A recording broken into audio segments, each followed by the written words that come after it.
فذكر بالقرآن من يخاف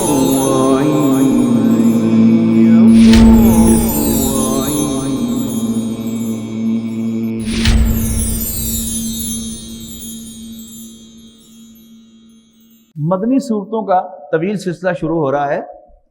یہ 10 صورتیں ہیں، ان میں سے اکثر کا زمانہ نزول جو ہے وہ نبی اکرم صلی اللہ علیہ وسلم کے مدینہ منورہ میں قیام کے 10 سالوں میں سے آخری 5 سال ہیں۔ ان سب صورتوں میں اصل خطاب مسلمانوں ہی سے ہے، کافروں سے خطاب نہیں ہے، بنی اسرائیل سے بھی براہ راست خطاب نہیں ہے۔ مسلمانوں کے خطاب کے اندر ان کا تذکرہ ضرور ہے کہ ان سے عبرت حاصل کرو، لیکن اصل خطاب جو ہے یہ مسلمانوں کے تینوں گروہوں سے ہے۔ مسلمانوں کے تینوں گروہوں سے مراد یہ ہے کہ جو ہم نے سورہ حجرات میں پڑھا تھا کہ قالت الاعراب آمنا قل لم تؤمنوا ولکن قولوا اسلمنا، کہ یہ بدو آ کے کہتے ہیں آپ کو کہ ہم اسلام لے آئے، ہم ایمان لے آئے، ہم مومن ہیں، تو ان سے کہو کہ تم ہرگز مومن نہیں ہو اور ایمان تو ابھی تمہارے دلوں میں داخل نہیں ہوا، ہاں یہ کہہ دو کہ ہم مسلمان ہیں۔ لیکن ان مسلمانوں کو بھی یقین دہانی کرائی گئی کہ اگر تم اللہ اور اس کے رسول کی اطاعت پر کاربند رہو گے تو اللہ تعالیٰ تمہارے اعمال میں سے کچھ ضائع نہیں کرے گا۔ تو ایک تو گروہ ہے مسلمانوں کا شارٹ آف ایمان، جن کا اسلام قابل قبول ہے، اور دوسرا جو مومنین صادقین ہیں، اور تیسرا کلمہ گو ہیں لیکن منافق ہیں۔ تو منافقین سے بھی خطاب ہے ان صورتوں میں، مسلمانوں سے بھی خطاب ہے اور مومنین سے بھی خطاب ہے۔ پھر یہ کہ موٹیویشن کے اعتبار سے، اس لیے کہ یہ یوں سمجھیے کہ نبی اکرم صلی اللہ علیہ وسلم کی دور رسالت کے آخری 5 سال ہیں، تو مسلمانوں کو ان میں خوب جھنجھوڑا گیا ہے، خوب جھنجھوڑا گیا ہے۔ خاص طور پر یہ جو پہلی صورت ہے سورت حدید، یہ تو کمال ہے، ماسٹر پیس ہے اس کا۔ مسلمانوں کو جھنجھوڑنے میں اس کا ثانی کوئی نہیں ہے پورے قرآن مجید میں۔ پھر ان کی ایک اور کامن بات یہ ہے کہ یہ جو سورت واقعہ میں 2 مرتبہ ایک حکم آیا فسبح بسم ربک العظیم، اپنے رب عظیم کے نام کی تسبیح کرو۔ اب اس کی رسپانس میں اگلی سورت جو شروع ہو رہی ہے سورہ حدید، وہ دیکھیے سبح للہ ما فی السماوات والارض، آسمانوں اور زمین میں جو کچھ ہے وہ اللہ تعالیٰ کی تسبیح کرتا ہے۔ اور اس سلسلہ سور میں 10 میں سے 5 صورتیں وہ ہیں جو اللہ کی تسبیح کے ذکر سے شروع ہوتی ہیں۔ 3 صورتوں میں ماضی کے صیغے میں سبح للہ ما فی السماوات والارض ہے، سورۃ حدید، سورہ صف اور سورۃ حشر۔ ان میں سبح للہ ما فی السماوات وما فی الارض ہے، اور سبح للہ ما فی السماوات والارض ہے، جیسے یہاں پر 2 صورتوں میں مضارع کا صیغہ ہے یسبح للہ ما فی السماوات وما فی الارض الملک القدوس العزیز الحکیم، سورۃ جمعہ، اور یسبح للہ ما فی السماوات وما فی الارض لہ الملک ولہ الحمد وہو علی کل شیء قدیر، سورۃ تغابن۔ یہ جو ایک کا فرق رہ گیا کہ 3 دفعہ ماضی کے صیغے میں سبح للہ ما فی السماوات الی آخر، اور 2 دفعہ مضارع کے صیغے میں، اس کی کمی کو پورا کیا گیا سورہ حشر کی آخری آیت میں یسبح لہ ما فی السماوات والارض، اللہ تعالیٰ ہی کی تسبیح کرتی ہے ہر چیز جو آسمان اور زمین میں ہے، وہو العزیز الحکیم، یہاں اس کا اختتام ہوا۔ بسم اللہ الرحمن الرحیم، سبح للہ ما فی السماوات والارض، آسمانوں اور زمین میں جو کچھ ہے وہ اللہ کی تسبیح کرتا ہے۔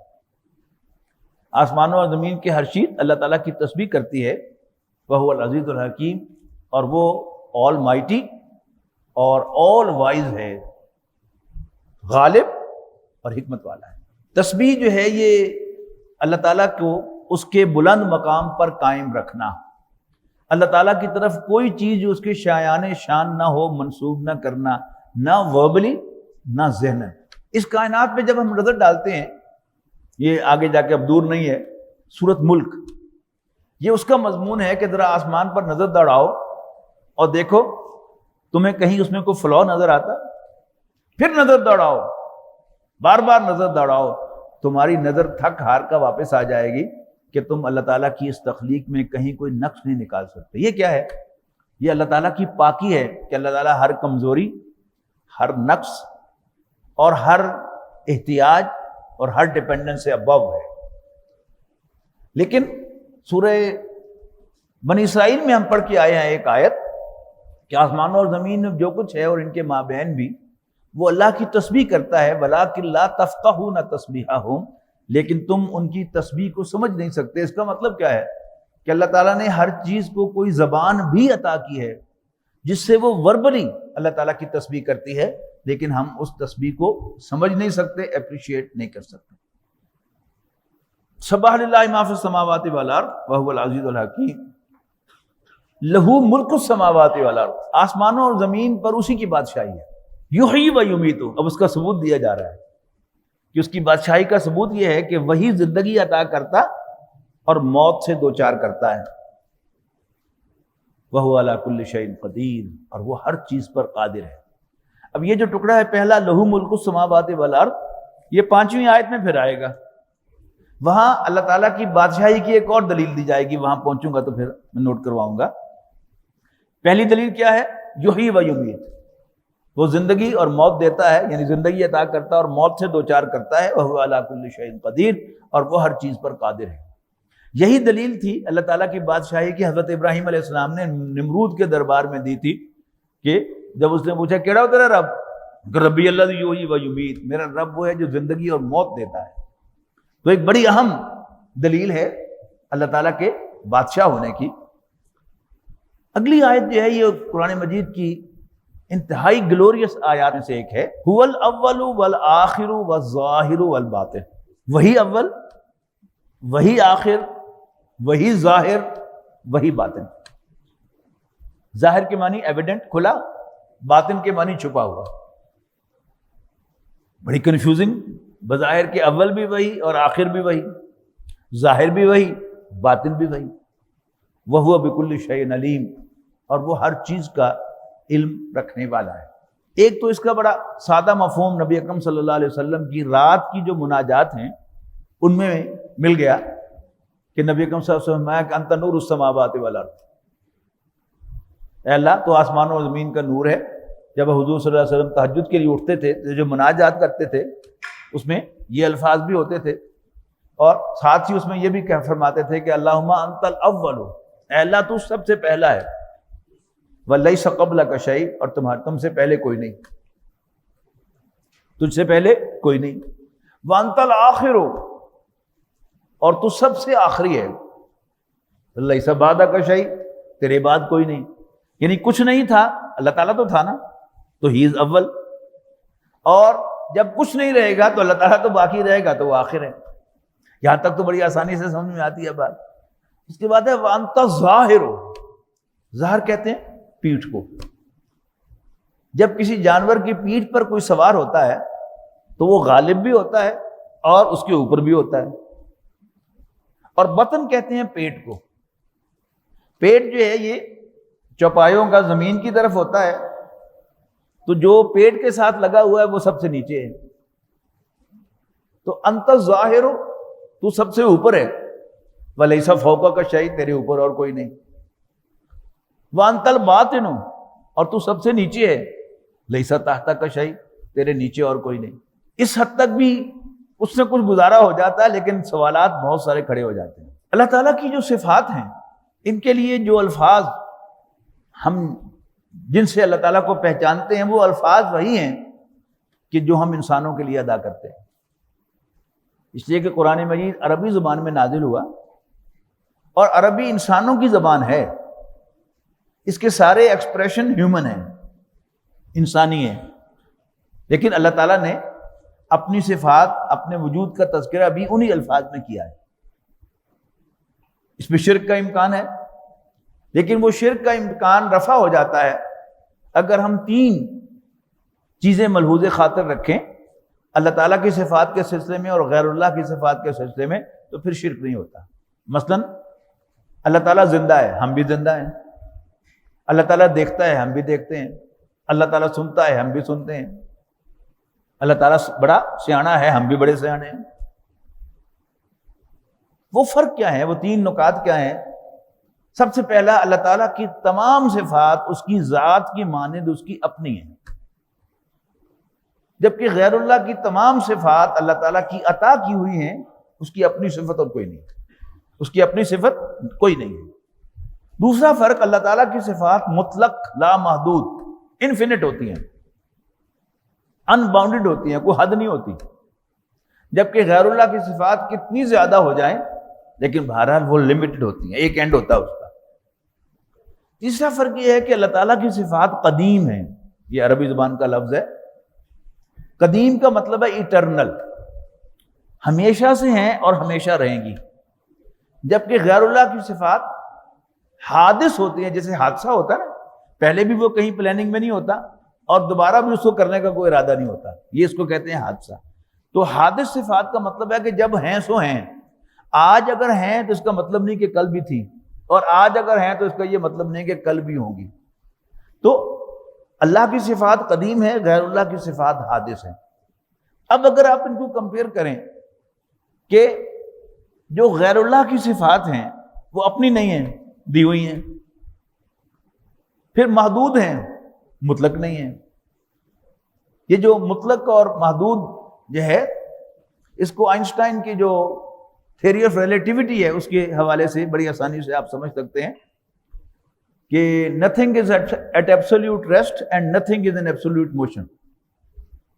Everything is at relative rest and in relative motion until and unless there is an absolute frame of reference.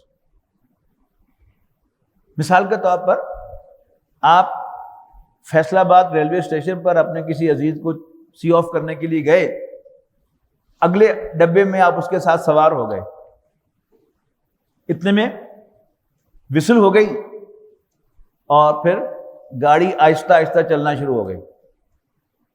آپ نے اس گاڑی میں پیچھے کی طرف چلنا شروع کر دیا اور آپ دائیں طرف دیکھ رہے ہیں، دائیں طرف پلیٹ فارم کا وہی حصہ کہ جو پہلے آپ کو نظر آ رہا تھا وہی نظر آ رہا ہے، لیکن آپ قدم بقدم جو ہے وہ گاڑی میں پیچھے کی طرف آ رہے ہیں اور پھر ایک مناسب جگہ پر پہنچ کر آپ اس میں سے اتر جاتے ہیں۔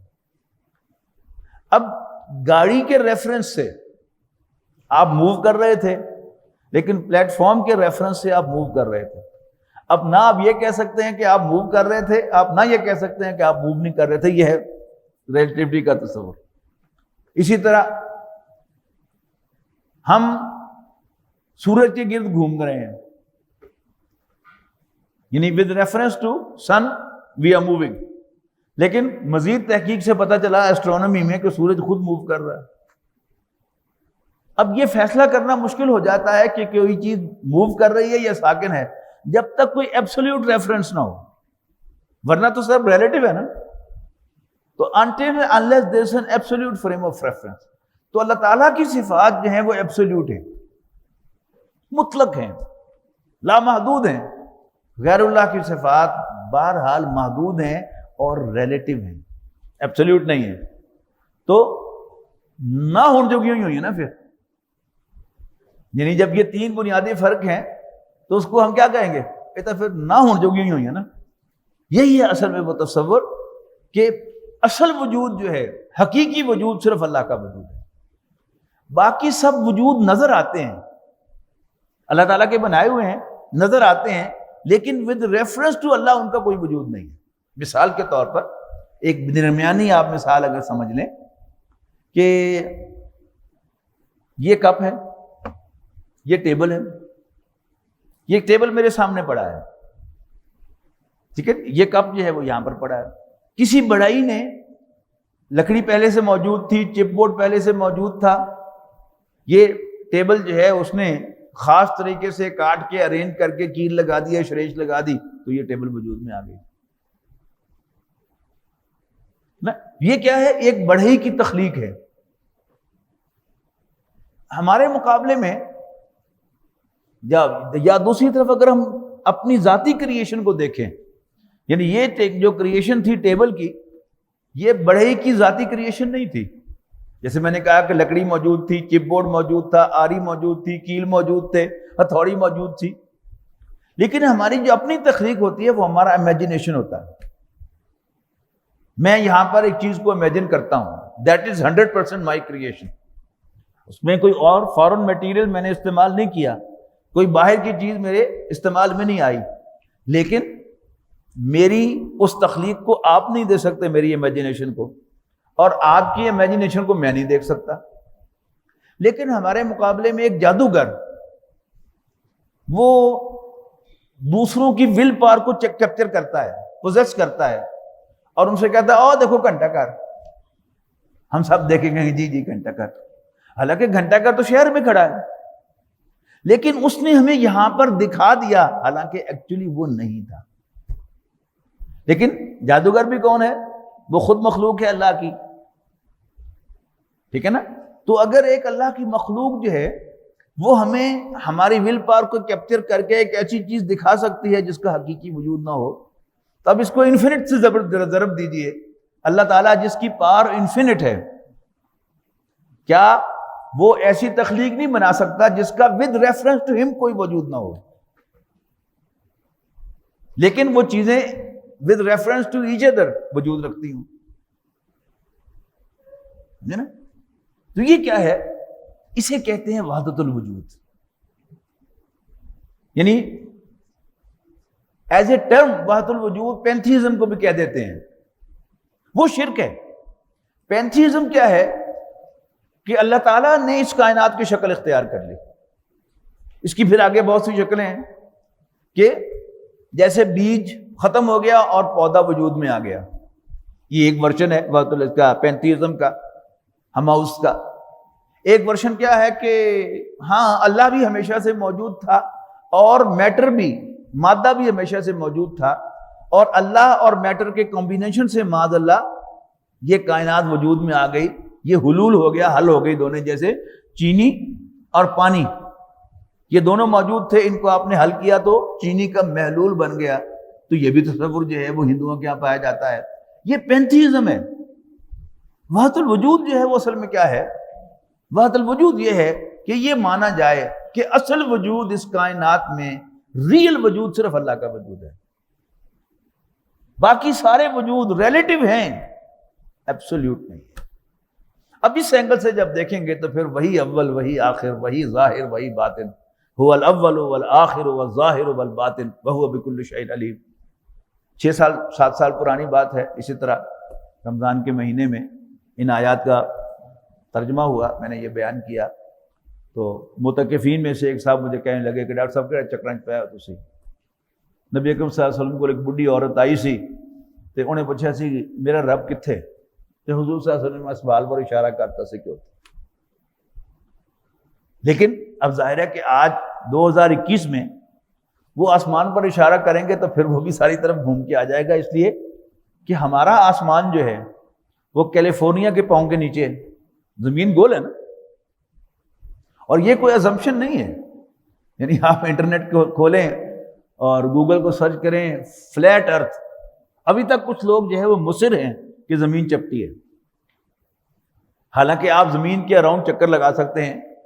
ایک دفعہ مولانا ڈاکٹر سارا صاحب کے ساتھ جانا تھا، تو پہلا پروگرام کیلیفورنیا میں تھا، تو ہم ادھر سے گئے ایسٹ سے، کراچی سے اڑ کر منیلا سے پھر فلپائن، پہلے بینکاک، پھر منیلا، پھر ٹوکیو، اور پھر وہاں سے فلائی کر کے گئے کیلیفورنیا. اور واپسی پر جو ہے وہ نارمل روٹ سے آئے تو اراؤنڈ دا ورلڈ چکر لگا لیا. تو پرسنلی راؤنڈ دا ورلڈ پھر کے دیکھ لیا اور یہ دیکھ لیا کہ زمین گول ہے. تو ہمارے نیچے کیا ہے؟ کیلیفورنیا. پورا 12 گھنٹے کا فرق ہے گرمیوں میں کیلیفورنیا کے ٹائم کا اور ہمارے ٹائم کا. یہاں ہمارے پاس اب 11:30 رات کے بجے ہیں، تو کیلیفورنیا میں دن کے 12:30 ہے، اور کیلیفورنیا ہمارے پاؤں کے نیچے ہے، اور ہمارے اوپر خدا ہے، اور وہی آسمان جو آل اراؤنڈ ہے. کیلیفورنیا میں بھی نبی اکرم صلی اللہ علیہ وسلم کے اس اشارے کے مطابق آسمان جو ہے وہ اللہ تعالیٰ کیا ہے؟ آسمان پر ہے. ہمارے لیے بھی آسمان پر ہے. آسمان کہاں ہے؟ آل اراؤنڈ دا ورلڈ ہے. تو ہم کہاں ہیں؟ 2 طریقے ہیں نا. ایک تو یہ کہ ہم کہیں کہ ہم اللہ تعالیٰ کے وجود کا معاذ اللہ حصہ ہیں، یہ پھر پینتھیزم ہو جائے گا. عافیت کس میں ہے؟ کہ ہم مان لیں کہ اصل وجود تو اللہ تعالیٰ ہی کا وجود ہے. یہ ہمارا وجود نظر آتا ہے، لیکن اللہ تعالیٰ کے ریفرنس سے یہ وجود نہیں ہے. یہ اللہ تعالیٰ کی کاراگری ہے. جیسے ایک میجیشین جو ہے وہ اپنا میجک دکھا کر کوئی چیز جس کا حقیقی وجود نہ ہو آپ کو دکھا سکتا ہے، تو اللہ تعالیٰ جو ہے ایک پوری کائنات اس نے بنا دی ہے جس کا ود ریفرنس ٹو ہم کوئی وجود نہیں ہے، لیکن with reference to each other ہمارا وجود ہے۔ جتنا میں ریئل ہوں اتنا ہی یہ کپ ریئل ہے، جتنا میں ریئل ہوں اتنا ہی آپ ریئل ہیں، جتنا میں ریئل ہوں اتنا ہی یہ جگ، یہ زمین، یہ مسجد، یہ در و دیوار سب ریئل ہیں۔ تو وی آر ریلیٹو ٹو یہ دا ریئل، لیکن with reference to Allah we are unreal, ہمارا کوئی وجود نہیں ہے۔ حقیقی وجود صرف ایک ہے اور وہ اللہ تعالیٰ کا وجود ہے، هو الاول والآخر والظاہر والباطن، وہی اول، وہی آخر، وہی ظاہر، وہی باطن، وہو بکل شیء علیم، اور وہ ہر چیز کا علم رکھنے والا ہے۔ واللہ اعلم۔ هو الذی خلق السماوات والارض فی ستۃ ایام۔ اب اللہ تعالیٰ کی تخلیق کا ذکر ہے، اور یہ تو میں آپ کو بتا چکا ہوں کہ شاہ ولی اللہ رحمۃ اللہ علیہ نے حجت اللہ البالغہ میں اللہ تعالیٰ کے 3 قسم کے کام گنوائے ہیں۔ ایک تخلیق، اس میں کوئی پہلے میٹیریل ہوتا ہے، ایک پروسیس کے تحت اللہ تعالیٰ کوئی تخلیق فرماتا ہے اور اس میں ٹائم بھی لگتا ہے، اور ایک اللہ تعالیٰ کا امر ہے، اس میں نہ کوئی پری ایگزسٹنگ میٹیریل ہوتا ہے، را میٹیریل، اور نہ ہی اس میں کوئی ٹائم لگتا ہے اور نہ اس کا کوئی پروسیس ہوتا ہے، اس کو امر کہا ہے۔ تو اللہ تعالیٰ نے اس کائنات کی جو ابتدا کی وہ تو امر سے کی، اور اس ریفرنس سے اللہ تعالیٰ کا نام ہے بدیع السماوات والارض، نئے سرے سے کائنات کا پیدا کرنے والا۔ اور آج کا جو ہمارا علم ہے اس کے مطابق جہاں وہ بات فٹ ہوتی ہے کہ کچھ نہیں تھا تو اللہ تعالیٰ کے امر سے کیا ہوا، وہ بگ بینگ کا وہ دھماکہ ہوا، کچھ وجود میں آیا، اس کے بعد پھر چینجز ہیں، وہ چینجز ساری تخلیق کی چینجز ہیں، اور جب اللہ تعالیٰ حکم دے گا اٹ ول بی نو مور، اس کائنات کا وجود ختم ہو جائے گا۔ یہ ایک وقت کے لیے ہے، قدیم نہیں ہے، حادث ہے، ہمیشہ سے نہیں ہے، ہمیشہ نہیں رہے گا۔ تو هو الذی خلق السماوات والارض، اب تخلیق کا ذکر ہو رہا ہے، وہی تو ہے جس نے آسمانوں اور زمین یعنی اس کائنات کو پیدا کیا فی ستۃ ایام، 6 دنوں میں۔ ثم استوى علی العرش، پھر وہ عرش پر متمکن ہو گیا، بیٹھ گیا، عرش کا کنٹرول سنبھال لیا اس نے۔ سوا کہتے ہیں برابر کو، استوا یستوی کسی کو برابر کرنا، اور استفا کہتے ہیں کسی شخص کا گھوڑے پر سوار ہونا اس طرح کہ وہ گھوڑے پر پورا قابو پا لے۔ اگر آپ کھڑے ہوئے گھوڑے کو دیکھیں تو اس کی کمر میں ایک خم ہوتا ہے، آپ تیز دوڑتے ہوئے گھوڑے کو دور سے دیکھیں تو اس کی کمر سیدھی ہوتی ہے۔ تب وہ سوار کے جو گھوڑے کی کمر کو سیدھا کر دے وہ کیا ہے، وہ مستوی ہے، یعنی سیدھا کرنے والا، کنٹرول حاصل کرنے والا۔ ثم استوى علی العرش، پھر اللہ نے عرش پر کنٹرول اختیار سنبھال لیا۔ اب یہ عرش کیا ہے؟ یہ کوئی ایسی چیز، یہ لفظ استعمال ہوتا تھا تخت کے لیے، بادشاہوں کے تخت کے لیے، اور تخت پر بیٹھ کر بادشاہ کیا کرتا تھا، حکومت کرتا تھا۔ یعنی اللہ تعالیٰ کا وہ سپر وجود جو ہے، جو ہماری سمجھ سے، بوجھ سے بہت بالا تر ہے، تو کوئی ایسا پوائنٹ ہے، پتہ نہیں یہ جی ایچ کیو سے مشابہ ہے یا پینٹاگون سے مشابہ ہے، جیسے بھی آپ سمجھیں، کہ جس پوائنٹ سے وہ پوری اس کائنات کو کنٹرول کر رہا ہے۔ تو واللہ عالم، اس میں پھر 2 آراء ہیں کہ اس کا کوئی واقعی ویزیبل وجود ہے یا یہ ایک فیگوریٹو چیز ہے کہ اللہ تعالیٰ نے عرش کا کنٹرول سنبھال لیا۔ جیسے کرسی کا لفظ آیا ہے آیت الکرسی میں، وسیع کرسیہ السماوات والارض، اللہ تعالیٰ کی کرسی آسمان اور زمین پر محیط ہے۔ اس میں وہ جو ہمارے عقائد میں بنیادی جو پائے جاتے ہیں ڈفرینٹ پوائنٹس آف ویو، کہ یہ کرسی واقعی کوئی کرسی ہے یا اقتدار کے لیے اس کو محاورتاً استعمال کیا گیا ہے، وہ سارے اختلافات ہمارے بزرگوں کے اختلافات ہیں، اور میری کوئی حیثیت نہیں ہے کہ میں اس میں سے کسی ایک کو صحیح اور کسی دوسرے کو غلط قرار دوں۔ تو ثم استوى علی العرش، پھر اللہ تعالیٰ عرش پر متمکن ہو گیا۔ یعلم ما یلج فی الارض وما یخرج منہا، وہ جانتا ہے جو زمین میں داخل ہوتا ہے اور زمین میں سے نکلتا ہے۔ وما ينزل من السماء وما يعرج فیہا، اور جو آسمان سے نازل ہوتا ہے اور جو آسمان کی طرف چڑھتا ہے۔ وَهُوَ مَعَكُمْ أَيْنَمَا كُنْتُمْ، اور وہ تمہارے ساتھ ہوتا ہے جہاں کہیں تم ہوتے ہو۔ وَاللَّهُ بِمَا تَعْمَلُونَ بَصِيرٌ، اور جو کچھ بھی تم کرتے ہو اللہ تعالیٰ اسے دیکھتا ہے۔ لَهُ مُلْكُ السَّمَاوَاتِ وَالْأَرْضِ، اب پھر وہی ریپیٹ ہوا جملہ، لَهُ مُلْكُ السَّمَاوَاتِ وَالْأَرْضِ، آسمانوں اور زمین کی بادشاہی اللہ ہی کی ہے۔ اب ایک اور ثبوت دیا، وہ کیا ہے؟ وَإِلَى اللَّهِ تُرْجَعُ الْأُمُورُ، سارے ایشوز اسی کی طرف واپس کیے جائیں گے، ریفر کیے جائیں گے، اور وہ فائنل ریفری ہوگا۔ یہ بھی کیا ہے؟ اللہ تعالیٰ کی بادشاہی کی دلیل ہے۔ وہ ہے اصل جج، وہ ہے اصل بادشاہ، وہ ہے اصل فیصلہ کرنے والا۔ وَإِلَى اللَّهِ تُرْجَعُ الْأُمُورُ يُولِجُ اللَّيْلَ فِي النَّهَارِ وَيُولِجُ النَّهَارَ فِي اللَّيْلِ، وہ رات کو دن میں داخل فرماتا ہے اور دن کو رات میں داخل فرماتا ہے۔ وَهُوَ عَلِيمٌ بِذَاتِ الصُّدُورِ، اور وہ سینوں کے بھیدوں کا جاننے والا ہے۔ اب 6 آیات میں اللہ تعالیٰ کی ذات و صفات پر بڑی گلوریس کامنٹری کے بعد اب حکم دیا جا رہا ہے، آمنوا باللہ ورسولہ، مانو اللہ اور اس کے رسول کو، ایمان لاؤ اللہ اور اس کے رسول پر۔ وَأَنفِقُوا مِمَّا جَعَلَكُمْ مُسْتَخْلَفِينَ فِيهِ، اور خرچ کرو اللہ کے راستے میں اس سب میں سے جس پر اللہ تعالیٰ نے تمہیں بااختیار بنایا ہے۔ انسان کا جسم، اس کی جان، اس کے اوقات، اس کی اولاد، اس کا کاروبار، اس کا پیسہ، اس کا مال، یہ سب کچھ کیا ہے؟ اللہ تعالیٰ نے ہمیں اس پر اختیار دیا ہے۔ اب اس سب میں سے اللہ کے راستے میں خرچ کرنا، یعنی پورا دین جو ہے اس صورت میں 2 تقاضوں میں سمیٹ دیا گیا ہے، ایمان لاؤ خرچ کرو، ایمان لاؤ خرچ کرو، مانو اللہ اور اس کے رسول کو، اور اللہ کے راستے میں اپنا سب کچھ لگاؤ کھپاؤ۔ یہ ہے پورا خلاصہ۔ فالذین آمنوا منکم، بس وہ لوگ جو تم میں سے ایمان لاتے، وانفقوا، اور خرچ کرتے ہیں، لہم اجر کبیر، ان کے لیے بہت بڑا اجر ہے۔ اللہ تعالیٰ ہمیں ان میں شامل فرمائے۔ اچھا، بڑی خوبصورت انداز سے، یہ بھی آپ کو قرآن مجید میں کہیں اور نہیں ملے گا، یعنی ایمان، پہلے ایمان کے لیے ابھارا جائے گا، مانتے کیوں نہیں؟ پھر انفاق کے لیے ابھارا جائے گا، خرچ کیوں نہیں کرتے؟ وَمَا لَكُمْ لَا تُؤْمِنُونَ بِاللَّهِ، مسلمانوں تمہیں کیا ہو گیا ہے کہ تم اللہ پر یقین نہیں رکھتے؟ مانتے ہو، کلمہ پڑھ کے اسلام میں داخل ہوتے ہیں نا۔ مالکم یہاں یقین ترجمہ کریں گے تو سمجھ میں آئے گی بات۔ وَمَا لَكُمْ لَا تُؤْمِنُونَ بِاللَّهِ، مسلمانوں تمہیں کیا ہو گیا ہے کہ اللہ پر یقین نہیں رکھتے؟ وَالرَّسُولُ يَدْعُوكُمْ لِتُؤْمِنُوا بِرَبِّكُمْ، حالانکہ اللہ کے رسول تمہیں پکار رہے ہیں کہ اپنے رب پر ایمان لے آؤ۔ وَقَدْ أَخَذَ مِيثَاقَكُمْ إِن كُنتُم مُؤْمِنِينَ، اور تم اللہ تعالیٰ سے پختہ عہد کر چکے ہو اگر تم واقعی مومن ہو، ایمان والے ہو، کلمہ پڑھنے والے ہو۔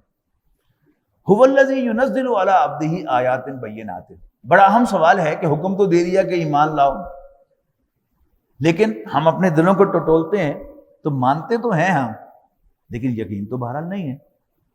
اب حکم ہے تو اس کی کوئی نہ کوئی تلافی کس طریقے سے ہونی چاہیے۔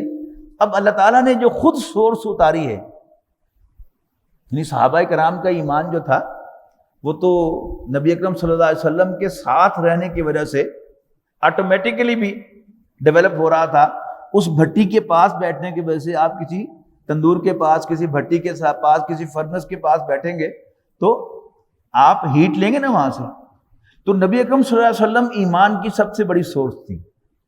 صوفیاء کرام جو ہمارے باپ دادوں کے ایمان کا ذریعہ بنے، وہ کیا تھے؟ وہ ایمان کی بڑی زبردست بھٹی تھی، اور ہندو سکھ آ کر ان کے پاس بیٹھے اور لمبا چوڑا کوئی علم حاصل کریے بغیر وہ کلمے پڑھتے رہے، ایمان قبول کرتے رہے۔ لیکن جو اللہ تعالیٰ نے پرماننٹ سورس اتاری ہے ایمان کی، وہ کیا ہے؟ وہ قرآن مجید ہے۔ اب اس کا ذکر ہو رہا ہے، هُوَ الَّذِي يُنَزِّلُ عَلَىٰ عَبْدِهِ آيَاتٍ بَيِّنَاتٍ، اللہ ہی تو ہے کہ جو اپنے بندے پر نازل فرما رہا ہے واضح آیات۔ کیوں؟ لِيُخْرِجَكُم مِّنَ الظُّلُمَاتِ إِلَى النُّورِ، تاکہ وہ تمہیں کفر اور بے یقینی کے اندھیروں میں سے نکال کر ایمان کی روشنی میں لے آئے۔ تھرو آؤٹ قرآن مجید میں نوٹ کیجئے گا کہ ظلمات ہمیشہ جمع آتا ہے، اندھیرے، اور نور ہمیشہ واحد آتا ہے۔ لِيُخْرِجَكُم مِّنَ الظُّلُمَاتِ إِلَى النُّورِ، تاکہ اللہ تعالیٰ تمہیں اندھیروں میں سے نکال کر شرک، کفر اور بے یقینی کے اندھیروں میں سے نکال کر ایمان کی روشنی میں لے آئے۔ وَإِنَّ اللَّهَ بِكُمْ لَرَءُوفٌ رَحِيمٌ، اور بے شک اللہ تعالیٰ تو بڑا شفقت کرنے والا اور مہربانی فرمانے والا ہے، شفیق و مہربان ہے۔ اب انفاق کے لیے موٹیویشن، وَمَا لَكُمْ أَلَّا تُنْفِقُوا فِي سَبِيلِ اللَّهِ، اور مسلمانوں تمہیں کیا ہو گیا ہے کہ تم اللہ کے راستے میں خرچ نہیں کرتے؟ وَلِلَّهِ مِيرَاثُ السَّمَاوَاتِ وَالْأَرْضِ، حالانکہ آسمانوں اور زمین کی ہر شے اللہ تعالیٰ کی میراث ہے۔ جو کچھ تمہارے پاس ہے تم اس کے مالک نہیں ہو، امین ہو۔ اور یہ چیز جو ہے، یہ جو پرانی مساجد، اب بھی اگر آپ کو کسی گاؤں میں کوئی پرانی مسجد مل جائے تو اس میں آپ کو شیخ سعدی کا شعر لکھا ہوا ضرور ملے گا کہ در حقیقت مالک ہر شے خداست، این امانت چند روزہ نزد ماست، کہ ہر چیز کا اصل مالک تو اللہ ہے۔ اور یہ ہمارے پاس جو نظر آتی ہے ہماری ملکیت، یہ کیا ہے؟ یہ اللہ کی ہمارے پاس امانت ہے۔ یہ جسم اللہ تعالیٰ نے امانتاً مجھے دیا ہے، میرا گھر، میرا کاروبار، میرا مال، میری اولاد، یہ کیا ہے؟ اللہ تعالیٰ کی میرے پاس امانت ہے۔ یہی ایک نقطہ اگر ہمیں یاد رہے تو ہماری زندگی میں انقلاب آ سکتا ہے۔ تو وَمَا لَكُمْ أَلَّا تُنْفِقُوا فِي سَبِيلِ اللَّهِ، اور تمہیں کیا ہو گیا کہ تم اللہ کے راستے میں خرچ نہیں کرتے؟ وَلِلَّهِ مِيرَاثُ السَّمَاوَاتِ وَالْأَرْضِ، جبکہ آسمانوں اور زمین کی میراث تو اللہ ہی کی ہے۔ لَا يَسْتَوِي مِنْكُمْ مَنْ أَنْفَقَ مِنْ قَبْلِ الْفَتْحِ وَقَاتَلَ۔ اب جب ہم اللہ کے راستے میں خرچ کرتے ہیں تو وہ خرچ جو ہے وہ ان کائنڈ بھی ہو سکتا ہے، ان کیش بھی ہو سکتا ہے، اور وہ یعنی تھوڑی لیکن ویلیویبل چیز بھی ہو سکتی ہے، اور ایک بہت زیادہ مقدار میں بھی چیز ہو سکتی ہے۔ بہت سے سوالات پیدا ہوتے ہیں کہ اللہ تعالیٰ نے جو اجر دینا ہے وہ گن کے دینا ہے کہ تول کے دینا ہے؟ ٹھیک ہے نا؟ تو ایک چیز گنتی میں زیادہ ہو سکتی ہے لیکن ویلیو میں کم ہو سکتی ہے، جبکہ دوسری کوئی چیز ویلیو میں زیادہ ہو سکتی ہے، گنتی میں کم ہو سکتی ہے۔ اب اللہ تعالیٰ سب کو کئی اینگل سے کور کرتا ہے، یعنی ایک تو کوانٹٹی اور کوالٹی کے اعتبار سے، یہ تو ایک کامن سی چیز ہے کہ آپ ایک کپڑا جو ہے وہ لینے کے لیے جاتے ہیں بازار سے، ایک سوٹ جو ہے آپ کو 1500 روپے میں مل جائے گا، اور ایک سوٹ جو ہے آپ کو 10,000 میں بھی ملے گا، شاید کوئی 90,000 کا اور 2 لاکھ کا بھی سوٹ آپ کو مل جائے گا۔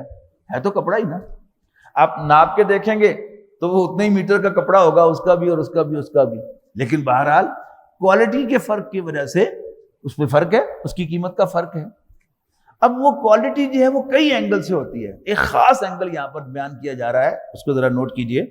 وہ پچھلی صورت کی روشنی میں مقربین اور اصحاب الیمین کا جو فرق بیان کیا تھا اس کو ذہن میں رکھیے گا۔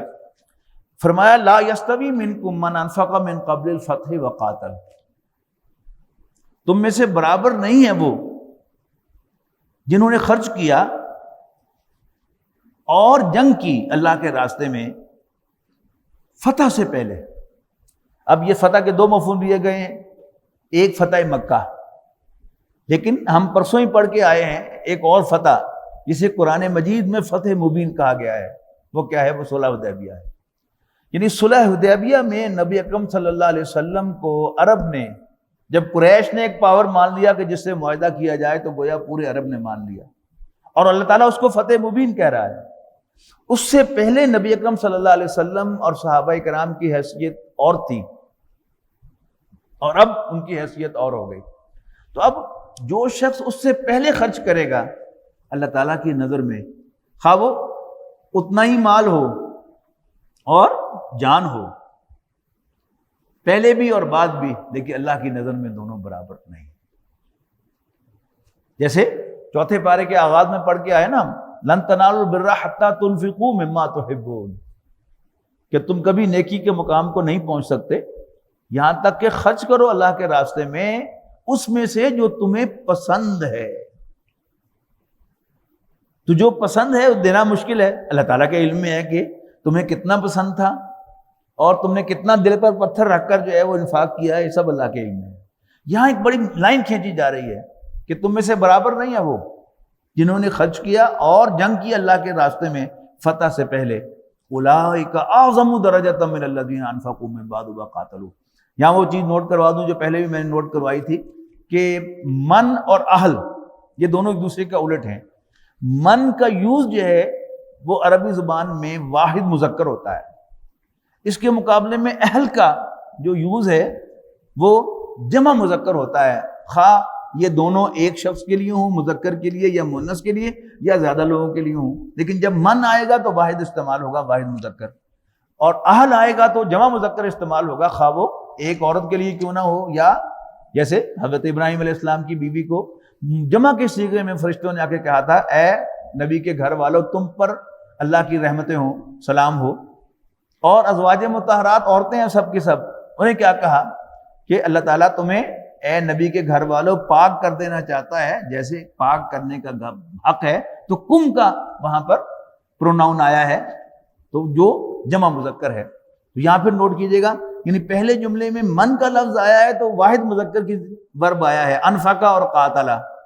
لیکن اس کے بعد ہے اولئک اعظم درجۃ من الذین انفقوا من بعد وقاتلوا. اب جب اولئک نے بتا دیا کہ اس سے مراد پہلے میں بھی جمع تھے، یہ بہت اونچے مرتبے والے ہیں درجے کے اعتبار سے ان لوگوں کے مقابلے میں جو وہی دو کام کریں، اللہ کے راستے میں خرچ بھی کریں اور اللہ کے راستے میں جنگ بھی کریں. وَكُلًّا وَعَدَ اللَّهُ الْحُسْنَى. اللہ تعالیٰ تو کسی ذرے کو بھی ضائع نہیں کرتا، تو ہر ایک کے لیے وعدہ اچھا ہے. اللہ تعالیٰ اجر پہلوں کو بھی دے گا، بعد والوں کو بھی دے گا. وَاللَّهُ بِمَا تَعْمَلُونَ خَبِيرٌ. اور جو کچھ بھی تم کر رہے ہو، جتنا کچھ بھی تم کر رہے ہو، جس نیت سے بھی تم کر رہے ہو، جتنا بڑا رسک لے کر بھی تم کر رہے ہو، اللہ کے علم میں ہے. جو کچھ بھی تم کر رہے ہو اللہ تعالیٰ اس سے باخبر ہے. من ذا الذی یقرض اللہ قرضا حسنا. کون ہے جو اللہ کو قرض حسنا دے، فیضاعفہ لہ، پھر اللہ تعالیٰ اس کو اس کے لیے ملٹیپلائی کر دے، بڑھا دے. وَلَہُ أَجْرٌ کریم، اور اس کے لیے بڑا عزت والا اجر ہوگا. یہ بھی کیا ہے، یہ اللہ تعالیٰ کی طرف سے موٹیویشن ہے کہ تم میرے راستے میں خرچ کرو گے، اگرچہ تھا وہ میرا ہی لیکن میں اس کو قرض ٹریٹ کروں گا، میں اس کو قرض ٹریٹ کروں گا اور تمہیں بڑھا چڑھا کر واپس کروں گا. یوم تری المؤمنین والمؤمنات، جس دن اے نبی تم دیکھو گے صلی اللہ علیہ وسلم مومن مردوں اور مومن عورتوں کو، یسعی نورہم بین ایدیہم وبایمانہم، کہ ان کا نور، ان کی روشنی ان کے آگے اور ان کے داہنے ہاتھ چل رہی ہوگی. کہا جائے گا بشراکم اليوم، آج تمہارے لیے خوشخبری ہے. کس چیز کی؟ جنات، باغات کی، تجری من تحت الانہار، جس کے نیچے نہریں بہتی ہوں گی، خالدین فیہا، ہمیشہ ہمیشہ ان میں رہنے کے لیے. ذالک هو الفوز العظیم، یہ ہے سب سے بڑی کامیابی. اس دنیا میں ہم جو گھر بناتے ہیں، وہ گھر جو ہے وہ کئی طرح کے ہوتے ہیں. کوئی اٹیچ گھر ہیں، کوئی ڈیٹیچ گھر ہیں، کوئی بنگلوز ہیں، کوئی مینشنز ہیں. فرق کیا ہے؟ میں مثال دیا کرتا ہوں کہ فیصل آباد کے جو رہائشی ہیں پرانے، وہ پہلے کہاں رہتے تھے؟ گرو نانک پورے میں رہتے تھے، یہ پکی ماڑی میں رہتے تھے. جہاں گھر کس طرح کے تھے؟ اٹیچڈ ہاؤسز، چھتیں ملی ہوئی تھیں، بیچ کی دیوار جو تھی مشترک تھی، پیچھے بھی اور سائڈ پر بھی، اور بیٹھک کا دروازہ گلی میں کھلتا تھا. پرائیویسی نام کی کوئی چیز نہیں تھی. ہر دو آدمی جو گفتگو کرتے ہوئے گزر رہے ہیں آپ بیٹھک میں بیٹھ کے سن سکتے تھے، اور آپ بیٹھک میں جو گفتگو کر رہے ہیں باہر سے گزرنے والا اس کو سن سکتا تھا. آپ اپنے گھر والوں کے ساتھ تو بیٹھک میں بیٹھ ہی نہیں سکتے. اللہ نے آپ کو وسعت دی تو آپ وہاں سے موو ہوئے پیپلز کالونی میں، سمن آباد میں یا غلام آباد میں. فرق کیا تھا؟ پیپلز کالونی کے گھروں میں ایک گیٹ تھا، آگے فرنٹ یارڈ تھا خالی، پھر ویرانڈا تھا، پھر کمرے شروع ہوتے تھے، اور ایک سائڈ سے وہ گھر اٹیچ تھا، ایک سائڈ سے کھڑکیاں کھولنے کے لیے گلی تھی، اور پیچھے بھی تھوڑا سا سین تھا. اللہ نے اور وسعت دی تو آپ پھر آگے ادھر خیابہ میں آ گئے، اور ایسی آبادیوں میں آ گئے جہاں آپ نے ایک ایک کنال کا گھر لے لیا. یہ کیا تھے؟ یہ 100% ڈیٹیچڈ ہاؤسز تھے. اس میں ادھر بھی گلی تھی، ادھر بھی گلی تھی، پیچھے بھی باغیچہ تھا، آگے بھی تھوڑا سا باغیچہ تھا. کیا کم سے کم کچھ خالی جگہ تو تھی. اللہ نے اور وسعت دی تو پھر آپ نے 4 کنال کا گھر لے لیا، اور وسعت دی تو آپ نے 2 ایکڑ کا گھر لے لیا. اب آپ نے کیا کیا کہ اس گھر کے اندر آپ نے چاروں طرف باغیچے بھی بنائے، اور پھر نیچے کوئی واٹر سائڈ بھی بنائی، کوئی جھیل بنائی، کوئی سوئمنگ پول بنایا. یا آپ کسی ایسے علاقے میں موو ہوئے کہ جہاں آپ کے گھر کے نیچے دریا، نہر یا سمندر تھا. اب اللہ تعالیٰ کیا کہہ رہا ہے کہ انسان یہ گھر بناتا ہے ساری عمر محنت کر کے. کوئی ملازم پیشہ آدمی ہو یا کاروباری ہو، پہلے وہ کاروبار شروع کرتا ہے، پھر بناتا ہے، پھر امپروو کرتا ہے. جب سمجھتا ہے کہ میرا کاروبار سیٹ ہو گیا تو پھر وہ گھر بناتا ہے. اور ایک ملازم پیشہ آدمی جو ہے وہ ریٹائرمنٹ کے بعد عام طور پر گھر بناتا ہے، کوئی خوش نصیب ہوتا ہے کہ جو ریٹائرمنٹ سے پہلے گھر بنا لیتا ہے، ٹھیک ہے نا، لیکن اسے بھی اگر کچھ وسعت ملے گی تو وہ اس گھر کو بیچ کر اور بنائے گا، پھر اس کو بیچ کے ایک اور بنائے گا۔ اللہ تعالیٰ کیا کہتا ہے کہ تم میرے بندے بن جاؤ، تم میرے لیے کام کرو، میرے راستے میں اپنا وقت، اپنا سرمایہ، جو کچھ تمہارے پاس ہے وہ لگاؤ، یہاں تک کہ جان بھی بے شک قربان کر دو، میں تمہیں تمہاری مرضی کا گھر دوں گا، مینشنز دوں گا، باغیچوں کے اندر گھرے ہوئے اپارٹمنٹس، نیچے ان کے نہریں بہتی ہوں گی اور عارضی نہیں ہوں گے۔ تم جو 4 ایکڑ کا 10 ایکڑ کا گھر بناتے ہو، اس میں بہت کچھ بناتے اور بچھاتے ہو، لیکن تمہیں وہاں ہمیشہ رہنا نصیب نہیں ہوگا۔ میرے پاس جو گھر ہیں تمہارے لیے وہ ہمیشہ ہمیشہ کے لیے ہیں۔ تو جنات تجری من تحتها الانہار خالدین فیہا، ہمیشہ ہمیشہ ان میں رہنے کے لیے، ذالک هو الفوز العظیم، یہ ہوگی بڑی کامیابی۔ یوم یقول المنافقون، اب اس کے کنٹراسٹ میں یوم یقول المنافقون والمنافقات، یعنی جو ہمارے تصور ہے بچپن سے ہم سنتے چلے آئے ہیں، وہ کیا ہے کہ جہنم سے کے اوپر سے گزر کر جنت میں جانا ہوگا۔ ایک پل صراط ہے، ایک پل ہے جس کو کراس کرنا ہے، بڑا خطرناک پل ہے، وہاں روشنی کی ضرورت ہے، اس لیے کہ وہ تلوار کی دھار سے زیادہ تیز اور بال سے زیادہ باریک ہے۔ اللہ تعالیٰ ہی وہاں سے گزروائے گا۔ اللہ تعالیٰ کیسے گزروائے گا کہ تمہیں 2 بیمز آف لائٹ دے گا، ایک سامنے بیم ہوگی، وہ غالباً ایمان کی بیم ہوگی، اور ایک دائیں طرف سے بیم پڑ رہی ہوگی، یہ اللہ کے راستے میں مال خرچ کرنے کی بیم ہوگی۔ تم اس پر سے گزرتے ہوئے جنت میں چلے جاؤ گے، جبکہ منافقین جو ہیں وہ جہنم میں گر جائیں گے۔ اب جہنم میں گر کر وہ کیا کریں گے؟ یوم یقول المنافقون والمنافقات للذین آمنوا، جس روز منافق مرد اور منافق عورتیں ایمان والوں سے کہیں گے انظرونا، کچھ ہماری طرف بھی نظر کرم کرو، کچھ ہمارا بھی خیال رکھو، نقتبس من نورکم، تاکہ ہم بھی تمہارے نور سے کچھ چنگاری حاصل کر لیں۔ قبض کہتے ہیں چنگاری کو، اقتباس چنگاری حاصل کرنا۔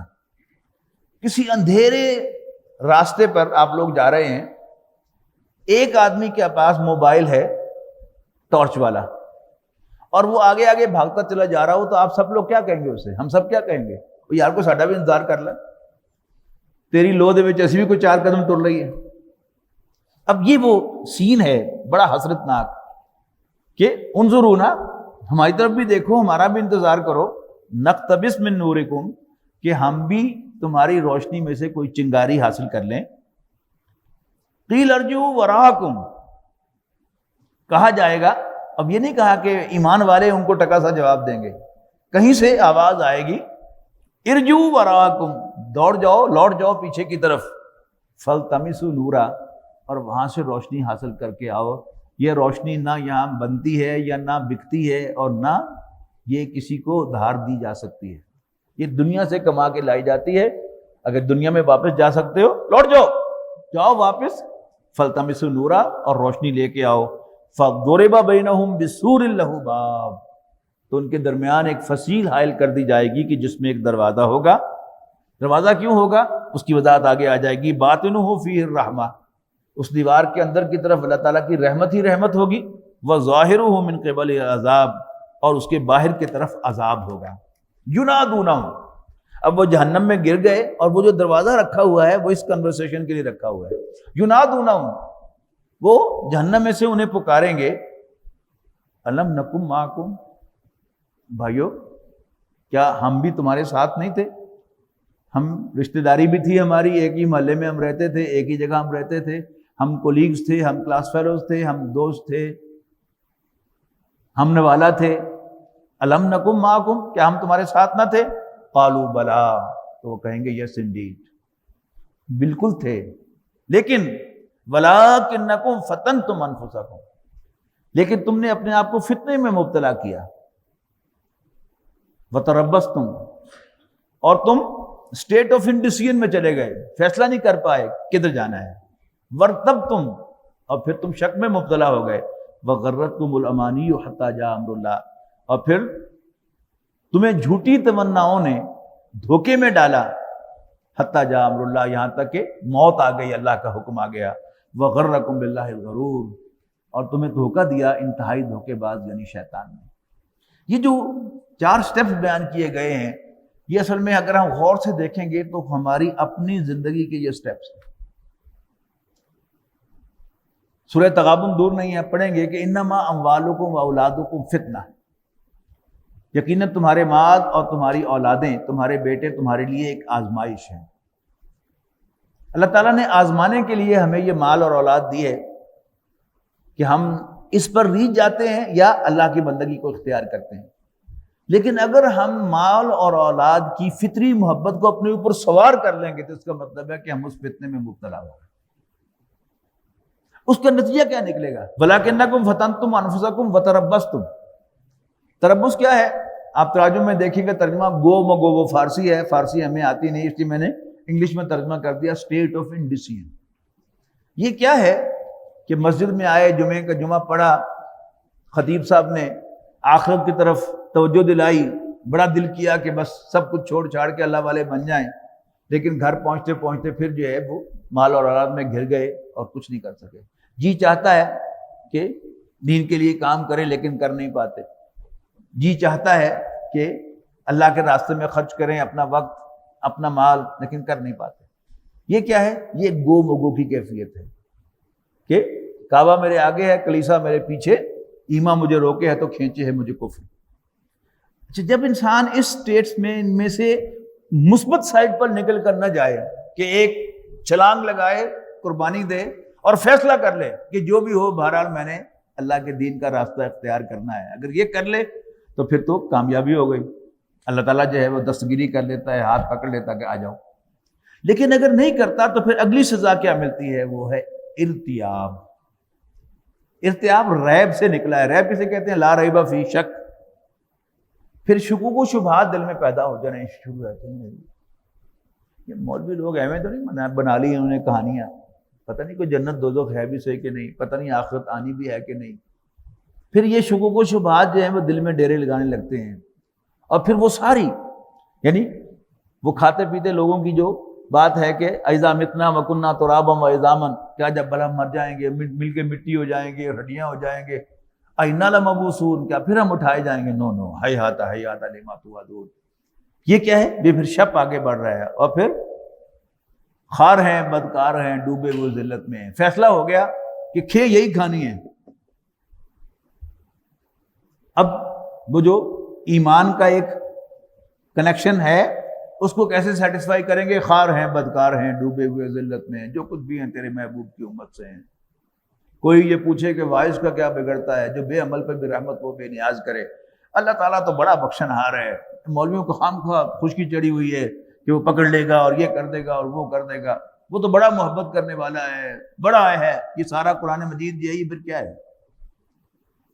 وغرتکم الامانی حتی جاء امر اللہ، تو تمہیں دھوکہ دیا جھوٹی تمناؤں نے جہاں تک کہ موت آ گئی۔ وغرکم باللہ الغرور، اور تمہیں دھوکہ دیا انتہائی دھوکے باز یعنی شیطان میں۔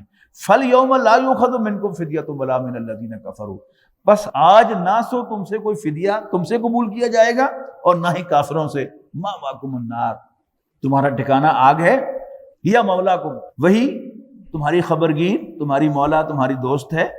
وبئس المصیر، اور وہ بہت برا ٹھکانہ ہے۔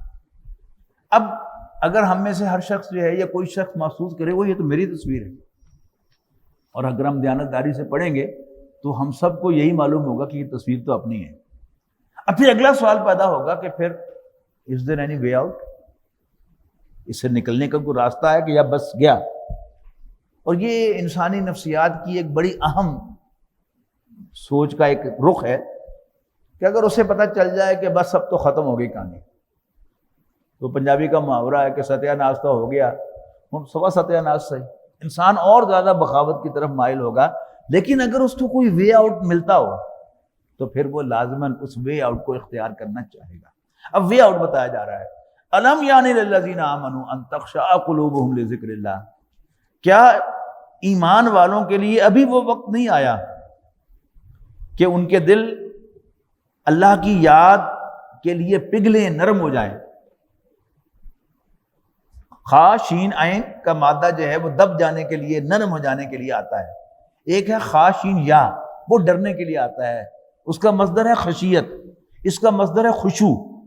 تو کیا ایمان والوں کے لیے ابھی وہ وقت نہیں آیا کہ ان کے دل اللہ کی یاد کے لیے یا اللہ کی نصیحت کے لیے نرم ہو جائیں، یعنی اس کی طرف مائل ہو جائیں؟ وما نزل من الحق، اور جو اللہ تعالیٰ نے حق میں سے نازل کیا ہے، یعنی قرآن مجید. یعنی آج 25ویں شب ہے اور 24 دنوں سے ہم قرآن مجید پڑھ رہے ہیں، اس کا ترجمہ پڑھ رہے ہیں. ایک رخ ہمارے سامنے آ رہا ہے، ایک ڈائریکشن ہمارے سامنے آ رہی ہے، ایک راستہ ہمارے سامنے آ رہا ہے. تو کیا ابھی وقت نہیں آیا کہ ہمارے دل اس قرآن کے لیے، اللہ تعالیٰ کی نصیحت کے لیے، اس کی یاد کے لیے نرم ہو جائیں؟ کہ میرے اور آپ سے سوال کیا جا رہا ہے، الم یان للذین آمنوا ان تخشع قلوبهم لذکر اللہ وما نزل من الحق ولا یکونوا کالذین اوتوا الکتاب من قبل. اور مسلمانوں کو ان لوگوں کی طرح نہیں ہو جانا چاہیے کہ جنہیں ان سے پہلے کتاب عطا کی گئی تھی، فطال علیہم الامد، لیکن جب ان پر ایک زمانہ بیت گیا، فقست قلوبہم، تو ان کے دل سخت ہو گئے. یہ کون ہے؟ یہ یہودی ہیں جن کو اللہ تعالیٰ نے کتاب عطا فرمائی، تورات عطا فرمائی، اور وقت کے ساتھ ساتھ انہوں نے اس تورات سے ہدایت حاصل نہیں کی، تو پھر ان کے دلوں کو اللہ تعالیٰ نے سخت کر دیا.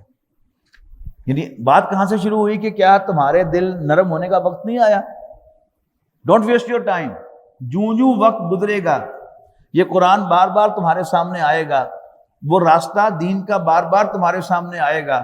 اس کو اختیار کر لو گے تو اللہ تعالیٰ تمہیں اس راستے پر چڑھا دے گا، اور اگر بار بار اس سے منہ موڑو گے تو پھر اللہ تعالیٰ تمہارے دلوں میں اس کی طرف مائل ہونے کی صلاحیت بھی چھین لے گا اور دل سخت ہو جائے گا. فطال علیہم الامد فقست قلوبہم وکثیر منہم فاسقون، اور ان کی اکثریت نافرمان ہے. اعلموا ان اللہ یحیی الارض بعد موتہا، جان لو، سمجھ لو، یاد رکھو، بے شک اللہ تعالیٰ تو زمین کو مردہ ہو جانے کے بعد زندہ کر دیتا ہے. قد بینا لکم الآیات، اور ہم نے تمہارے سامنے آیتوں کو، نشانیوں کو کھول کھول کے بیان کر دیا ہے، لعلکم تعقلون، تاکہ تم سینسیبل ہو جاؤ، تمہیں عقل آ جائے، تمہیں سمجھ آ جائے. ان المصدقین والمصدقات، بے شک وہ لوگ کہ جو صدقہ دیتے ہیں اور وہ جو صدقہ دیتیاں ہیں، صدقہ دینے والے مرد اور صدقہ دینے والی عورتیں. وَأَقْرَضُوا اللَّهَ قَرْضًا حَسَنًا، اور اللہ تعالیٰ کو قرض حسنہ دینے والے. يُضَاعَفُ لَهُمْ، اللہ تعالیٰ ان کے لیے کئی گنا بڑھا دے گا، ملٹیپلائی کر دے گا. وَلَهُمْ أَجْرٌ كَرِيمٌ، اور ان کے لیے عزت والا اجر ہوگا. یہ دو سٹیپ ہو گئے نا. زمین کیسے مردہ ہونے کے بعد زندہ ہوتی ہے؟ کسان پہلے اس پہ ہل چلاتا ہے اور اس کی جو سختی ہے اس کو ختم کرتا ہے. جو لوگ کاشتکاری سے متعلق رکھتے ہیں ان کو تو خوب معلوم ہے، لیکن جو شہر میں پیدا ہونے والے بچے ہیں صرف ان کی نہیں توجہ کے لیے کہہ رہا ہوں کہ سخت زمین جو ہوتی ہے نا، اس پر بارش ہو، آپ یوں کر کے پانی کی بالٹی جو ہے وہ انڈیلیں تو وہ سارا پانی جو ہے اوپر سے گزر کر آگے نکل جائے گا، اندر ابزارب نہیں ہوگا. لیکن آپ کسی لے کر اس کی ذرا گوڈی کر دیں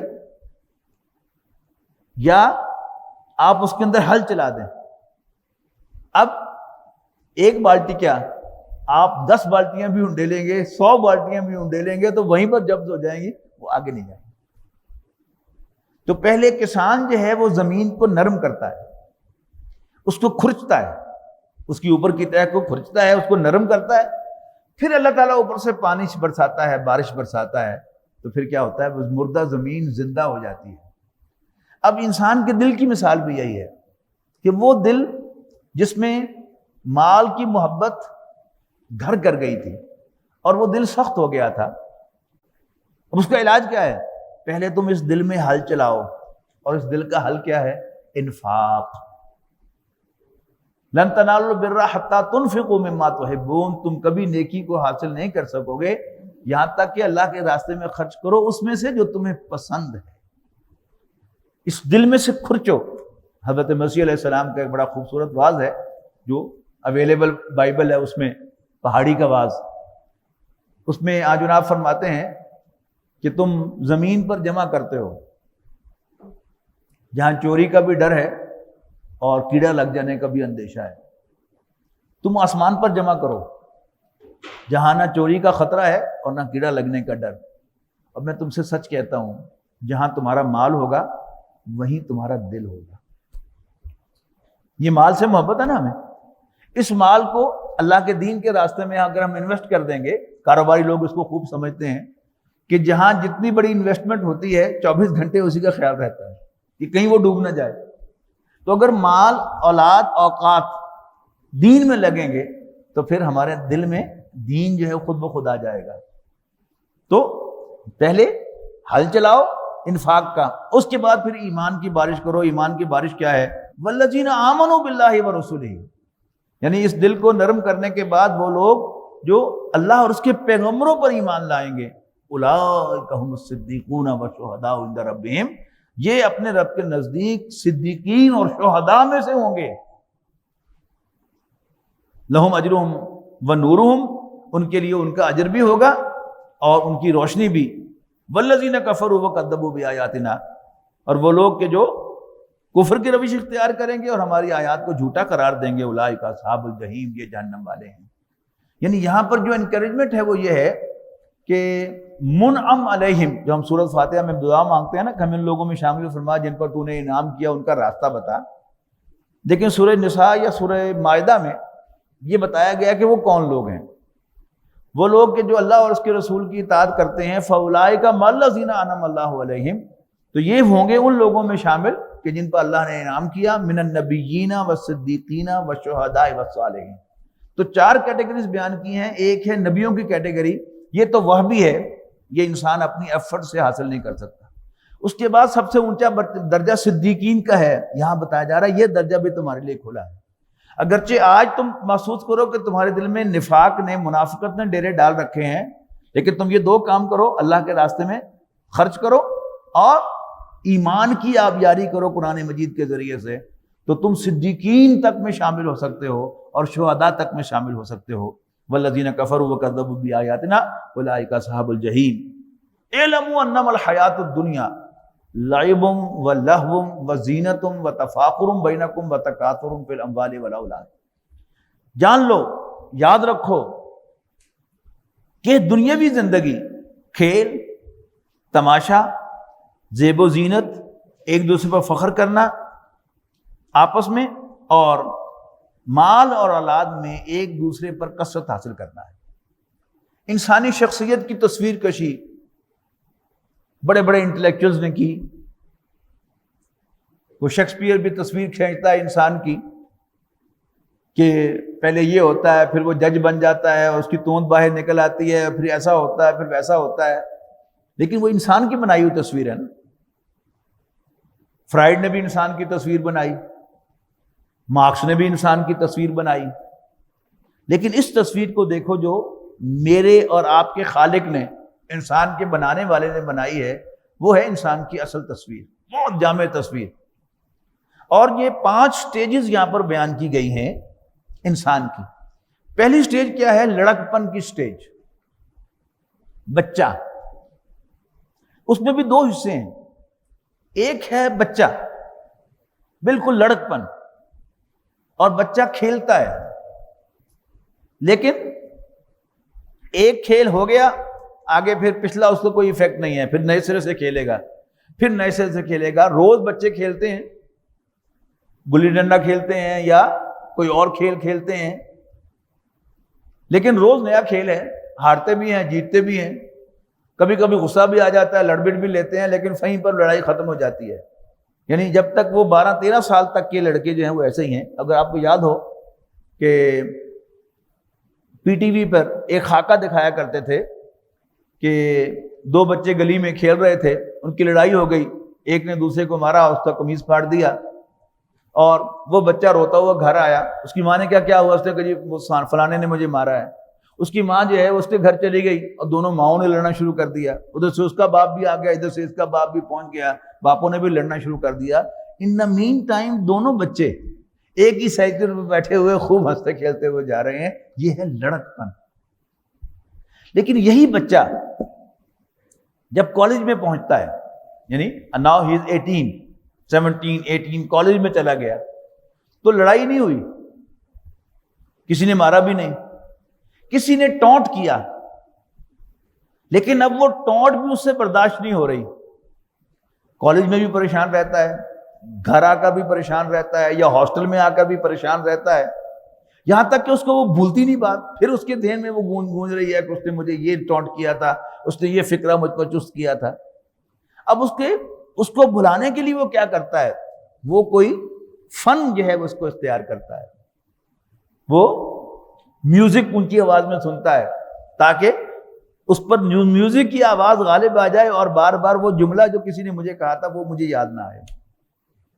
یا پھر وہ کوئی نشہ لیتا ہے, شراب پیتا ہے, یا کوئی اور ڈرگ لیتا ہے, ٹھیک ہے نا, یا کسی مووی دیکھنے چلا جاتا ہے تاکہ وہ بات بھول جائے. اس کے لیے یہاں لفظ استعمال کیا جا رہا ہے کہ اعلموا انما الحیات الدنیا لعب, کھیل, و لہو, لہو کہتے ہیں غفلت کو, الہاکم التکاثر, زیادہ دور نہیں ہے اب وہ صورت کہ تمہیں غفلت میں ڈالے رکھا مال کی کثرت کی خواہش نے. تو الہا کیا ہے, غافل کرنا, اور لہو کیا ہے, غفلت. اب یہاں پر وہ کیا ہے, پہلی سٹیج لڑکپن کی سٹیج ہے, اور دوسری سٹیج فن کی سٹیج ہے, فن کی دنیا, انٹرٹینمنٹ. تیسری سٹیج کیا ہے, وہ زینت کی سٹیج ہے. اب اس کو بھی آپ دوسری سٹیج کے ساتھ کمپیئر کریں گے تو سمجھ میں آئے گی کہ دوسری سٹیج کا جو لڑکا ہے اس کو پھٹی ہوئی اور میلی جین پہن کے مزہ آتا ہے, اور بال بکھرے ہوئے ہوں تو کیا ہی بات ہے.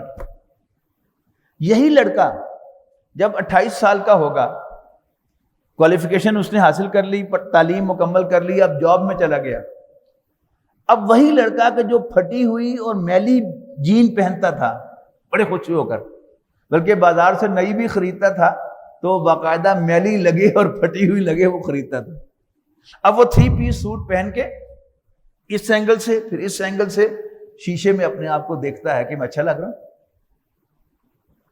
اور اگر گھر میں صفائی نہ ہو تو ملازم کو یا اپنی بیوی کو ڈانٹ دیتا ہے کہ کر گند پایا. حالانکہ وہ خاص گند نہیں ہوتا ہے, ایک کاغذ کا کہیں کرتا پڑا ہوا ہوتا ہے, وہ بھی اس کو جو ہے وہ کھلتا ہے, یہ کیا ہو رہا ہے. یہ دیکھیے یہ زینت کی سٹیج. اس سے اگلی سٹیج کیا فرمائی ہے, وہ ہے تفاخر بینکم, تمہارا ایک دوسرے پر فخر کرنا, تمہارا ایک دوسرے پر فخر کرنا. یہ کیا ہے, یہ مڈل ایج جسے انگریزی میں کہتے ہیں, کہ یعنی mid 30s سے لے کر mid 40s تک, پلس مائنس 5 ایئرز آپ لگا لیں. اس میں سے ہر شخص جو ہے وہ اپنے اپنے فیلڈ میں اسٹیبلش ہو جاتا ہے. اگر کوئی کاروباری آدمی ہے تو وہ کاروبار سیٹ کر لیتا ہے, اور اب وہ سمجھنے لگتا ہے کہ جتنی کاروبار کی سمجھ مجھے ہے اور کسی کو نہیں. اگر وہ کوئی پروفیشنل ہے, سے لیکچرر ہے, وہ سمجھتا ہے جو لیکچر میں دیتا ہوں وہ تو کوئی نہیں دے سکتا. اگر وہ کوئی لائر ہے وہ کہے گا جو بحث میں کرتا ہوں میرے جیسی بحث کوئی نہیں کر سکتا.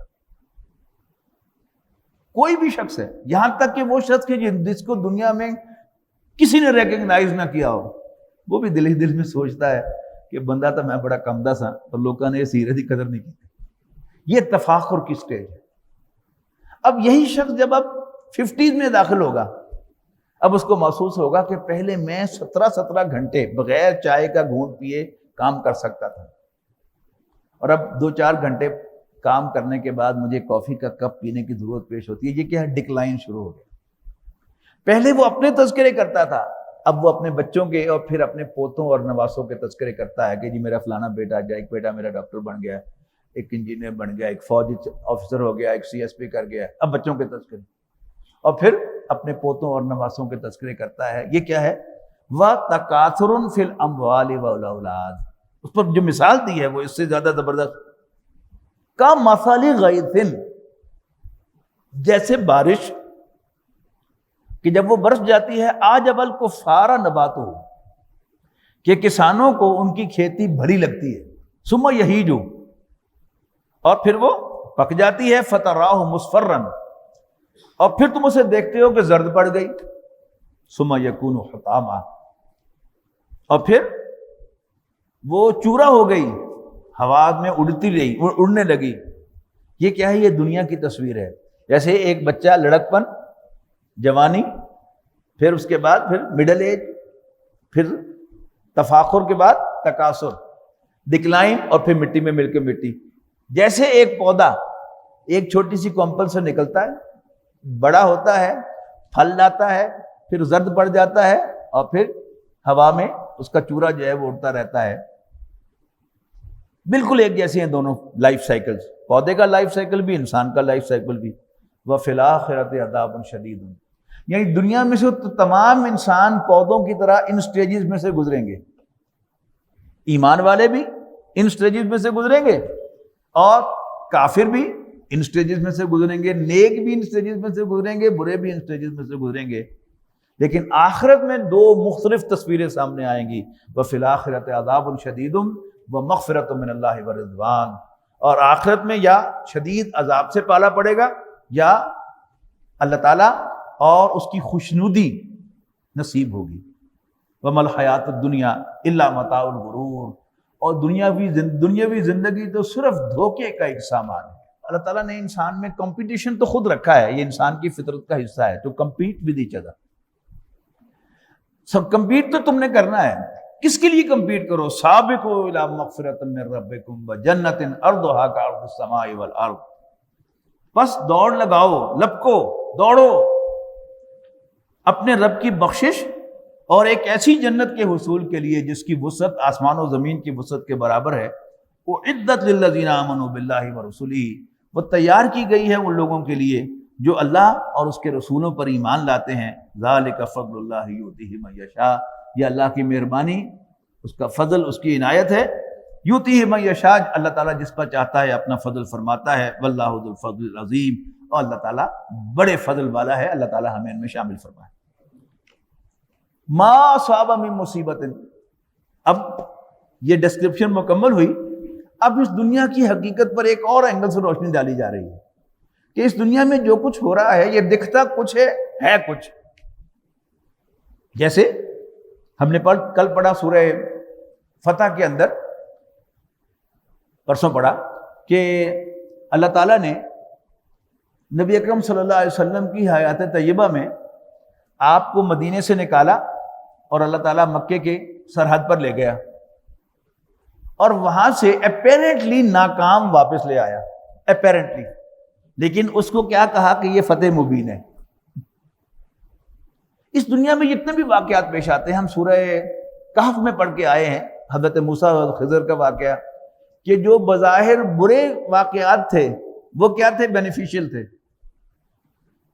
اور جو اس گاؤں والوں کے لیے بڑی خوشی کی بات تھی کہ ہماری ایک دیوار ٹوٹی ہوئی تھی اور یہ مسافر جو ہے اس کو سیدھا کر گئے، یہی ان کے لیے کیا تھی؟ نقصان دہ تھی کہ وہ خزانہ ان کے ہاتھ نہ آ سکا۔ اللہ تعالیٰ نے یتیم بچوں کا خزانہ محفوظ کرا لیا۔ نبی اکرم صلی اللہ علیہ وسلم کی حیات طیبہ میں اس سے پہلے بھی، یعنی نبوت کا 10واں سال جو ہے، اس میں نبی اکرم صلی اللہ علیہ وسلم کو 2 صدمے نصیب ہوئے۔ ابو طالب کا انتقال ہو گیا اور حضرت خدیجہ کا انتقال ہو گیا۔ اب ابو لہب خاندان کا سربراہ بنا اور اس نے نبی اکرم صلی اللہ علیہ وسلم کو خاندان بنو ہاشم سے نکال دیا۔ نبی اکرم صلی اللہ علیہ وسلم کو اسائلم کی تلاش میں طائف جانا پڑا۔ یاد رکھیے گا، طائف دعوتی سفر نہیں تھا، اگر دعوتی سفر ہوتا تو پھر تیسری بستی میں جاتے، پھر چوتھی میں جاتے، واپس کیوں آئے؟ اس لیے کہ ابو لہب نے آپ کو خاندان بنو ہاشم میں سے نکال دیا تھا۔ اب آپ مکے میں نہیں رہ سکتے تھے، مکے میں آئے بھی تو ایک مشرک سی پناہ لے کر، مطعم بن عتی کی پناہ لے کر، ٹھیک ہے نا؟ لیکن آپ غور کیجئے، اگر ابو طالب 10 سال اور زندہ رہتا تو سٹیٹس کو مینٹین ہوتی، ٹھیک ہے، آپ پر کوئی دسترازی نہ کر پاتا، لیکن کامیابی کی طرف اگلا قدم تو نہ اٹھتا۔ لیکن یہاں کیا ہوا کہ آپ طائف سے واپس آئے اور اسی سال پھر معراج ہو گئی، اور معراج میں اللہ تعالیٰ نے ری ایشور کیا کہ میں تیرے ساتھ ہوں، اور 5ویں مہینے میں مدینے کی کھڑکی کھلی اور اس کے 2 سال کے اندر اندر نبی اکرم صلی اللہ علیہ وسلم مدینہ منورہ منتقل ہو گئے۔ تو جو کچھ دکھتا ہے ویسا نہیں ہے، اور کوئی مصیبت اللہ تعالیٰ کی پرمیشن کے بغیر نہیں آتی، کوئی خیر اللہ تعالیٰ کی اجازت کے بغیر نہیں ملتا۔ تو ما اصاب من مصیبت فی الارض ولا فی انفسکم الا فی کتاب من قبل ان نبراها، نہیں آتی کوئی مصیبت زمین پر یا تمہارے دلوں میں مگر وہ کہ ایک کتاب میں وہ درج ہوتی ہے اس سے پہلے کہ ہم اس کو ظاہر کریں۔ ان ذالک علی اللہ یسیر، بے شک ایسا کرنا اللہ تعالیٰ پر بہت آسان ہے۔ کیوں بیان کر رہا ہے وہ تمہارے سامنے؟ لِكَيْ لَا تَأْسَوْا عَلَىٰ مَا فَاتَكُمْ، تاکہ جو چیز تمہارے ہاتھ سے نکل جائے، تم سے فوت ہو جائے، تم اس پر مایوس نہ ہو جایا کرو۔ وَلَا تَفْرَحُوا بِمَا آتَاكُمْ، اور جو اللہ تمہیں عطا کرے اس پر اترایا نہ کرو۔ یعنی 100 گلاں دی کو گل ہے، ایک ہے ہو گیا، دوسرا ہے اللہ نے کر دیا۔ یعنی ہم ہر واقعے پر سمجھتے ہیں کہ ہو گیا پھر اے ہو گیا پھر اے ہو گیا پھر اے ہو گیا پھر اے ہو گیا، سمپلی یہاں پر کہتے ہیں پھر اللہ نے یہ کر دیا، پھر اللہ نے یہ کر دیا، اللہ نے یہ کر دیا، تو سب کچھ بدل جائے گا۔ اللہ نے کیا تو ٹھیک ہی کیا نا۔ تو ما اصاب من مصیبت فی الارض ولا فی انفسکم، نہیں پیش آتا کوئی واقعہ، نہیں آتی کوئی مصیبت زمین پر یا تمہارے دلوں میں، الا فی کتاب، لیکن یہ پری ڈاکومنٹڈ ہوتی ہے، لکھی ہوئی ہوتی ہے کتاب میں، من قبل ان نبرہا، اس سے پہلے کہ ہم اس کو ظاہر کریں۔ ان ذالک علی اللہ یسیر، بے شک ایسا کرنا اللہ پر بہت آسان ہے۔ لِكَيْ لَا تَأْسَوْا عَلَىٰ مَا فَاتَكُمْ، تاکہ جو چیز تم سے فوت ہو جائے تم اس پر مایوس نہ ہو جایا کرو۔ وَلَا تَفْرَحُوا بِمَا آتَاكُمْ، اور جو اللہ تمہیں عطا کرے اس پر اترایا نہ کرو۔ وَاللَّهُ لَا يُحِبُّ كُلَّ مُخْتَالٍ فَخُورٍ، بے شک اللہ تعالیٰ ہر اکڑنے والے اور شیخی خورے کو پسند نہیں فرماتا۔ یہ کون لوگ ہیں؟ الذین یبخلون، جو بخل کرتے ہیں، جو سمجھے گا کہ اللہ کا دیا ہوا ہے وہ بخل نہیں کرے گا، وہ ادھر سے لے گا ادھر دے دے گا، اللہ نے دیا ہے میں آگے دے دیتا ہوں، اللہ اور دے دے گا، یقین ہے کہ اللہ اور دے دے گا۔ تو الذین یبخلون ویامرون الناس بالبخل، جو بخل کرتے ہیں اور لوگوں کو بھی بخل کا حکم دیتے ہیں۔ آپ نے کبھی دیکھا کوئی ایسا شخص جو بخل کرنے کا حکم دے؟ کیوں دیکھا؟ بہت ہیں، ہم سارے ہی ہیں۔ یعنی ہم میں سے کوئی شخص اگر دین کے راستے میں کوئی وقت لگا لے تو پورا گھرانہ، پورا قبیلہ، دوست، احباب، کولیگز سارے کہتے ہو مت ماری گئی تیری تیاں لا تو کہڑے چکر چ پی گیا تو بچوں نو سڑک تے چھڑ کے مرنے، گھر بناؤنا واسطے سارا وقت دین سے دیتا، پاگل ہو گئے۔ یہ کیا ہے؟ یہ بخل کی تلقین ہے۔ اللہ کے راستے میں کچھ نہ لگاؤ۔ الذین یبخلون ویامرون الناس بالبخل ومن یتولی فإن اللہ هو الغنی الحمید، اور جو کوئی بھی دین کے احکام سے، دین کی تعلیمات سے منہ موڑے تو بلا شبہ اللہ تو ہے ہی بے نیاز اور حمد کے قابل۔ لقد ارسلنا رسلنا بالبینات، اب بات ایک اور آگے بڑھ رہی ہے۔ پہلے تو صرف یہ کہا گیا تھا نا کہ اللہ کے راستے میں جنگ کی، اور وہ اب اس کو باقاعدہ ایک اصول کے طور پر کہ اللہ تعالیٰ نے اپنے پیغمبر اسی مقصد کے لیے بھیجے تھے۔ لقد ارسلنا رسلنا بالبینات، ہم ہی نے بھیجے اپنے پیغمبر واضح نشانیوں کے ساتھ، وانزلنا معہم الکتاب والمیزان، اور ہم نے ان کے ساتھ کتابیں بھی اتاری اور میزان عدل بھی اتاری۔ کیوں؟ لیقوم الناس بالقسط، تاکہ لوگ عدل پر قائم ہو جائیں۔ سورہ شورى میں ہم کیا پڑھ کے آئے تھے؟ اے نبی کہہ دو کہ امرت لأعدل بینکم، مجھے حکم ملا ہے کہ میں تمہارے مابین عدل کروں۔ اس میں اور اس جملے میں زمین و آسمان کا فرق ہے۔ یہ تلقین ہے، لوگ عدل پر قائم، بھائی زیادتی نہ کریا کرو، بھائی کسی کا حق نہ مارا کرو، بھائی عدل کے ساتھ کام لیا کرو۔ یہ کیا ہے تمہیں؟ اور ہر پیغمبر نے یہ تلقین کی ہے تاکہ لوگ عدل پر قائم ہو جائیں۔ لیکن اب کیا ہے؟ وَأَنزَلْنَا الْحَدِيدَ،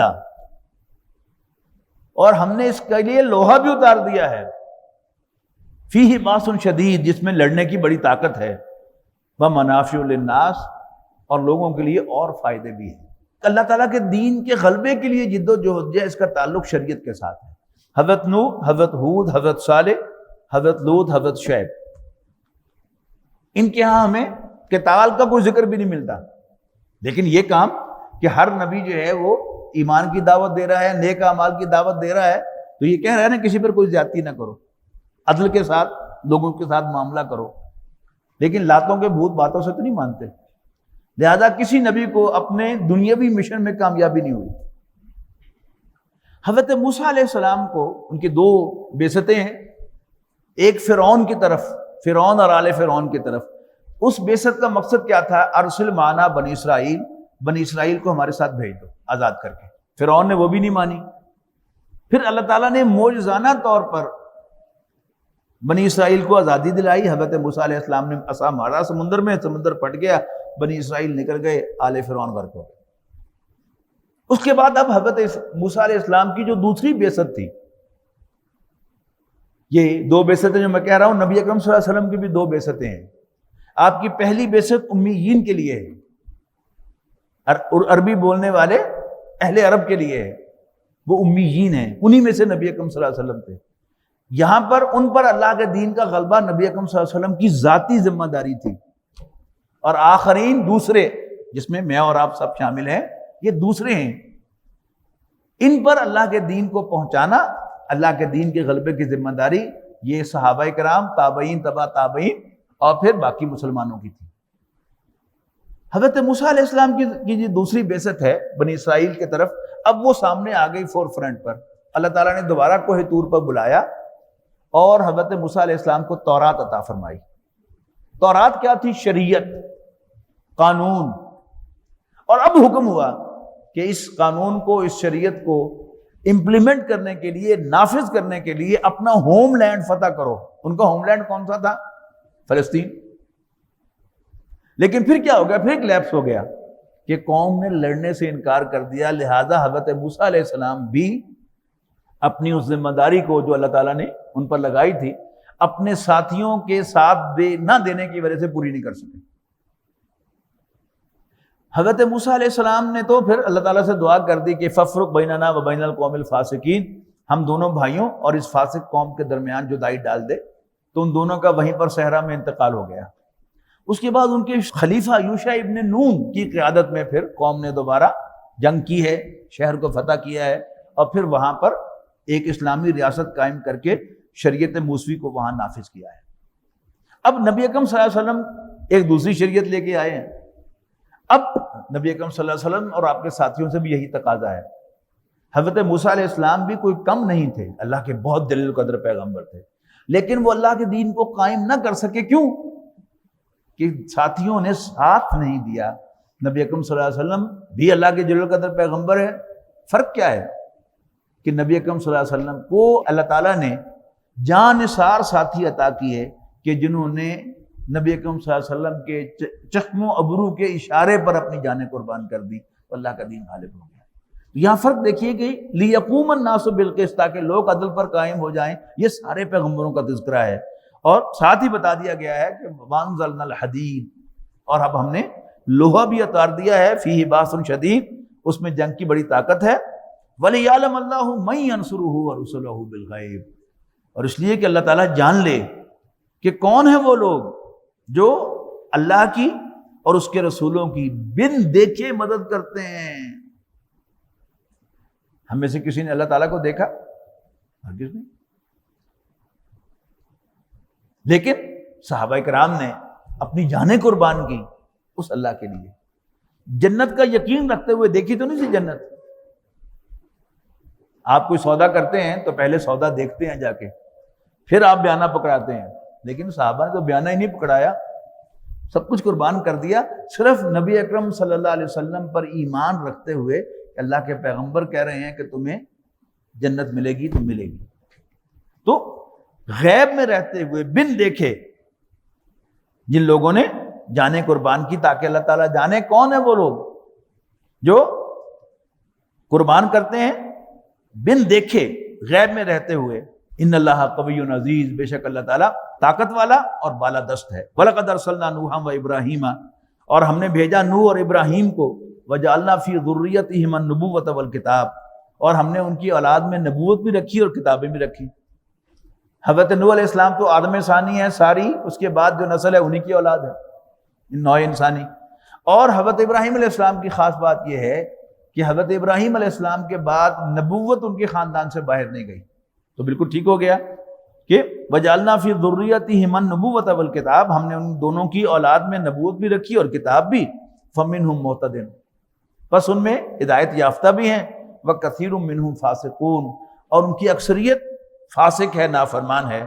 ثم قفینا علی آثارہم برسلنا، پھر ہم نے ان کے پیچھے پے بپے رسول بھیجے، وقفینا بعیسی ابن مریم، اور پھر فائنلی ان کے پیچھے ہم نے عیسیٰ ابن مریم کو بھیجا، وآتیناہ الانجیل، اور ہم نے عیسیٰ کو انجیل عطا فرمائی، وجعلنا فی قلوب الذین اتبعوہ رأفۃ ورحمۃ، اور ہم نے ان کے پیروکاروں کے اندر رافت اور رحمت، شفقت اور مہربانی رکھ دی، بہت نرم دل عیسائی۔ کلاسیکل عیسائی مذہب جو ہے وہ کیا ہے؟ وہ نرم دل مذہب ہے یہودیوں کے مقابلے میں۔ وَرَهْبَانِيَّةً ابْتَدَعُوهَا مَا كَتَبْنَاهَا عَلَيْهِمْ إِلَّا ابْتِغَاءَ رِضْوَانِ اللَّهِ، البتہ رہبانیت، رہب کہتے ہیں خوف کو، رہبان کہتے ہیں اس شخص کو فالان کے وزن پر جو بہت ڈرنے والا ہو۔ رہبانیت کیا ہے؟ کہ اللہ کے خوف کی وجہ سے دنیا کو بالکل ترک کر دینا۔ اب پوری سورہ حدید کو ٹریس کیجئے نا، دنیا ورسز آخرت، دنیا ورسز آخرت، ابھی تک جو سارا مضمون آ رہا ہے وہ کیا ہے؟ کہ دنیا کو چھوڑو اور آخرت کے راستے پر چلو۔ اب اس کی ایک مثال دی جا رہی ہے کہ حضرت عیسیٰ کے پیروکاروں نے اتنا زیادہ اللہ کا خوف اپنے دل میں جما لیا کہ انہوں نے ترک دنیا اختیار کر لی۔ یہ ترک دنیا یہ کیا ہے؟ یہ رہبانیت ہے۔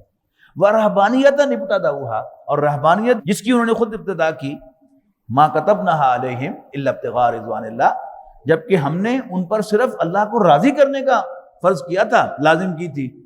اور دوسرا اس کو یوں پڑھا جا سکتا ہے ابتداؤها ما كتبناها علیہم، کہ انہوں نے خود ابتدا کی، ہم نے ان پر لازم نہیں کی تھی، الا ابتغاء رضوان اللہ، لیکن انہوں نے یہ کیا اللہ اپنے خیال میں اللہ کو راضی کرنے کے لیے۔ فما رعوها حق رعایتها، لیکن انہوں نے اس کی رعایت نہ رکھی، اس کا خیال نہ رکھا جیسے اس کا خیال رکھا جانا چاہیے تھا۔ ایک ہے یہ فرض روزے جو اللہ تعالیٰ نے ہم پر فرض کیے ہیں، لیکن ایک شخص کہتا ہے کہ جی میں نفلی روزہ بھی رکھوں گا۔ اب جب نفلی روزہ رکھنے کی نیت کرے گا اور اس کی ابتدا کر لے گا، تب اس کو روزے کی ساری پابندیاں جو ہیں ان میں سے گزرنا پڑے گا۔ تب یہ کیا تھا؟ اگر انہوں نے نفلاً یہ کہا تھا کہ میں شادی نہیں کروں گا، نفلاً کہا تھا کہ جی میں اتنے دن بھوکا رہوں گا، نفلاً کہا تھا کہ میں یہ کروں گا، پھر اس کو کر کے دکھانا چاہیے تھا۔ کہا یہ کہ میں شادی نہیں کروں گا، لیکن وہ جو راہب خانے تھے، جو چرچز تھے، ان کے بیسز کے اندر جو ہے پھر وہ حرام خوریاں ہوئیں، بدکاریاں ہوئیں ان کے انسٹیٹیوشنز کے اندر، وہ کیا تھی؟ فما رعوها حق رعایتها، پھر انہوں نے اس کی رعایت نہ کی جیسا کہ رعایت ہونی چاہیے تھی، خیال رکھنا چاہیے تھا۔ فآتینا الذین آمنوا منہم اجرہم، اب عیسائی، حضرت عیسیٰ علیہ السلام کو پیروکار، ان میں سے کچھ لوگ جنہوں نے رہبانیت کی پابندیوں کو بھی آبزرو کیا اور پھر نبی اکرم صلی اللہ علیہ وسلم پر ایمان بھی لے آئے، تو اللہ تعالیٰ نے ان کو وہ اجر بھی دیا رہبانیت کا اور پھر ایمان کا اجر بھی عطا فرمایا۔ فآتینا الذین آمنوا منہم اجرہم وکثیر منہم فاسقون، لیکن ان کی اکثریت نافرمان تھی۔ یا ایھا الذین آمنوا اتقوا اللہ، اچھا اب وہ مثال عیسائیوں کے دینے کے بعد مجھے اور آپ سے ایمان والوں سے خطاب ہو رہا ہے۔ یا ایھا الذین آمنوا اتقوا اللہ، اے ایمان والو اللہ سے ڈرو، وآمنوا برسولہ، اور اللہ کے رسول پر ایمان لاؤ۔ اچھا اب یا ایھا الذین آمنوا کون ہے؟ ہم بڑی تفصیل سے پڑھ چکے ہیں کہ کوئی شخص صاحب ایمان تو بنتا ہی نبی اکرم صلی اللہ علیہ وسلم پر ایمان لا کے ہے، تو پھر یہاں آمنوا برسولہ کیا ہے؟ یہاں رسول اللہ صلی اللہ علیہ وسلم پر اعتماد کرنا۔ وہ اعتماد کیا ہے؟ 3 صحابی حضرت عائشہ رضی اللہ تعالیٰ عنہ کی خدمت میں حاضر ہوئے، ان میں سے ایک حضرت عائشہ کے ساتھ کوئی رشتہ داری بھی تھی، اور کہا کہ اماں جان ہم آپ کے پاس نبی اکرم صلی اللہ علیہ وسلم کی جو نفل کی معمولات ہیں وہ دریافت کرنے کے لیے آئے ہیں۔ تو حضرت عائشہ نے جو حقیقت حال تھی وہ بیان کر دی کہ نبی اکرم صلی اللہ علیہ وسلم ہمیشہ روزے سے نہیں ہوتے، آپ نفلی روزے رکھتے بھی ہیں، چھوڑتے بھی ہیں، اور آپ ساری رات نہیں تہجد پڑھتے رہتے، آپ رات کو آرام بھی کرتے ہیں اور قیام بھی فرماتے ہیں۔ اور دیکھو آپ نے متعدد شادیاں کی ہیں. اب جب وہ وہاں سے نکلے تو انہوں نے ایک دوسرے سے کہا یار یہ تو کوئی خاص نہیں ہے. وہ یہ امید لے کر گئے تھے کہ حضرت عائشہ فرمائیں گی رضی اللہ تعالی عنہا کہ حضور صلی اللہ علیہ وسلم ساری رات مصلی پر ہی رہتے ہیں اور ہمیشہ آپ روزے سے ہوتے ہیں، اور یہ بس نمائشی بیویاں ہیں آپ کی دکھانے کے لیے. اس لیے کہ بہرحال اس زمانے میں جو بھی کوئی بڑی حیثیت والا آدمی ہے اس کی زیادہ ساری بیویاں ہوتی تھیں. حضور صلی اللہ علیہ وسلم اللہ کی نظر میں سب سے زیادہ حیثیت والے تھے. لیکن جب انہوں نے سنا کہ آپ کی شادیاں بھی ریئل ہیں اور آپ کو رات کو سوتے بھی ہیں اور نفلی روزے چھوڑتے بھی ہیں، انہوں نے کہا یہ تو کوئی خاص نہیں. پھر خود ہی انہوں نے کہا نہیں، ان کو ضرورت کیا ہے، وہ تو بخشے آئے ہیں، لیکن ہم گناہ گار ہیں. لہٰذا ایک نے کہا کہ جی میں ساری عمر شادی نہیں کروں گا، ایک نے کہا کہ جی میں اپنی کمر بستر کے ساتھ لگاؤں گا ہی نہیں، اور ایک نے کہا کہ جی میں ہمیشہ روزہ رکھا کروں گا. نبی اکرم صلی اللہ علیہ وسلم کو وحی کے ذریعے سے خبر ہوئی. آپ نے ان تینوں کو بلایا اور پوچھا کہ تم نے یہ فیصلے کیے؟ انہوں نے کہا جی نام یا رسول اللہ، یہ اللہ کے رسول ایسا ہی ہے. آپ نے فرمایا مت کرو ایسا، اور وہاں آپ نے فرمایا کہ میں تم میں سے سب سے زیادہ اتقاکم و اخشاکم، میں تم میں سے سب سے زیادہ متقی اور سب سے زیادہ اللہ سے ڈرنے والا ہوں. لیکن میں روزہ رکھتا بھی ہوں، چھوڑتا بھی ہوں، رات کو قیام بھی کرتا ہوں، آرام بھی کرتا ہوں، اور میں نے متعدد شادیاں کی ہیں. یہاں وہ جملہ ہے فمن رغب عن سنتی فلیس منی، جس کو میری سنت، میرا طریقہ، میرا وے آف لائف پسند نہ ہو اس کا مجھ سے کوئی تعلق نہیں. تو اب یہاں یا ایھا الذین آمنوا اتقوا اللہ، اے ایمان والو اللہ سے ڈرو، وآمنوا برسولہ، اور اس کے رسول پر ٹرسٹ کرو. اللہ کے رسول صلی اللہ علیہ وسلم سے بڑھ کر نہ کوئی متقی ہو سکتا ہے، نہ کوئی اللہ سے ڈرنے والا ہو سکتا ہے، نہ اللہ تعالیٰ کا خیال رکھنے والا، اللہ سے پیار کرنے والا ہو سکتا ہے. ہی از ایٹ دا ٹاپ. اور اگر انہوں نے شادیاں بھی کی ہیں، گھر گرستی کی زندگی بھی بسر کی ہے، صاحب اولاد بھی ہیں، اور انہوں نے جنگیں بھی لڑی ہیں، گھوڑے کی پیٹھ پر بھی سوار ہوئے ہیں، مصلی پر بھی کھڑے ہوئے ہیں، تو تمہارے لیے بھی یہی راستہ ہے. رہبانیت کی زندگی اختیار نہ کرو. تو یا ایھا الذین آمنوا اتقوا اللہ وآمنوا برسولہ یؤتکم کفلین من رحمتہ، اللہ تعالیٰ تمہیں اپنی رحمت میں سے 2 حصے عطا فرمائے گا. وَيَجْعَلْ لَكُمْ نُورًا تَمْشُونَ بِهِ، یعنی ایک اللہ سے ڈرنے کا، اللہ کی عبادت کا، اور دوسرا نبی اکرم صلی اللہ علیہ وسلم کی سنت کے اندر رہنے کا. یَجْعَلْ لَكُمْ نُورًا تَمْشُونَ بِهِ، اور تمہارے لیے روشنی بنائے گا جس کے اندر تم چلو گے. وَيَغْفِرْ لَكُمْ، اور تمہارے گناہوں کو بخش دے گا. یہاں بصیرت مراد ہے، یعنی معاملہ فہمی اللہ تعالیٰ جو عطا کرتا ہے. یہ کیا ہے؟ یہ اللہ تعالیٰ کا انعام ہے، یہ انسان کا کوئی حق نہیں ہے. ایک ہی بات کو سن کر جس کو اللہ تعالیٰ معاملہ فہمی عطا کرتا ہے وہ وہاں سے فہم حاصل کرتا ہے، دوسرا کو چبل مارتا ہے وہاں پر. تو وَيَغْفِرْ لَكُمْ، اور تمہیں بخش دے گا. اس دنیا میں، آخرت میں سب سے بڑا انعام کیا ہے؟ کہ اللہ تعالیٰ ہمارے گناہوں کو بخش دے. واللہ غفور الرحیم، اللہ تعالیٰ بخشنے والا مہربان ہے. لِأَلَّا يَعْلَمَ أَهْلُ الْكِتَابِ، تاکہ جان لیں اہل کتاب، اللہ يَقْدِرُونَ عَلَىٰ شَيْءٍ، کہ وہ کسی چیز پر کوئی قدرت نہیں رکھتے. وَأَنَّ الْفَضْلَ بِيَدِ اللَّهِ، اور فضل تو سارا کا سارا اللہ کے اپنے ہاتھ میں ہے. یؤتیہ من یشاء، وہ جسے چاہے گا اس پر اپنا فضل فرمائے گا. واللہ ذو الفضل العظیم، اور اللہ تعالیٰ بڑے فضل والا ہے.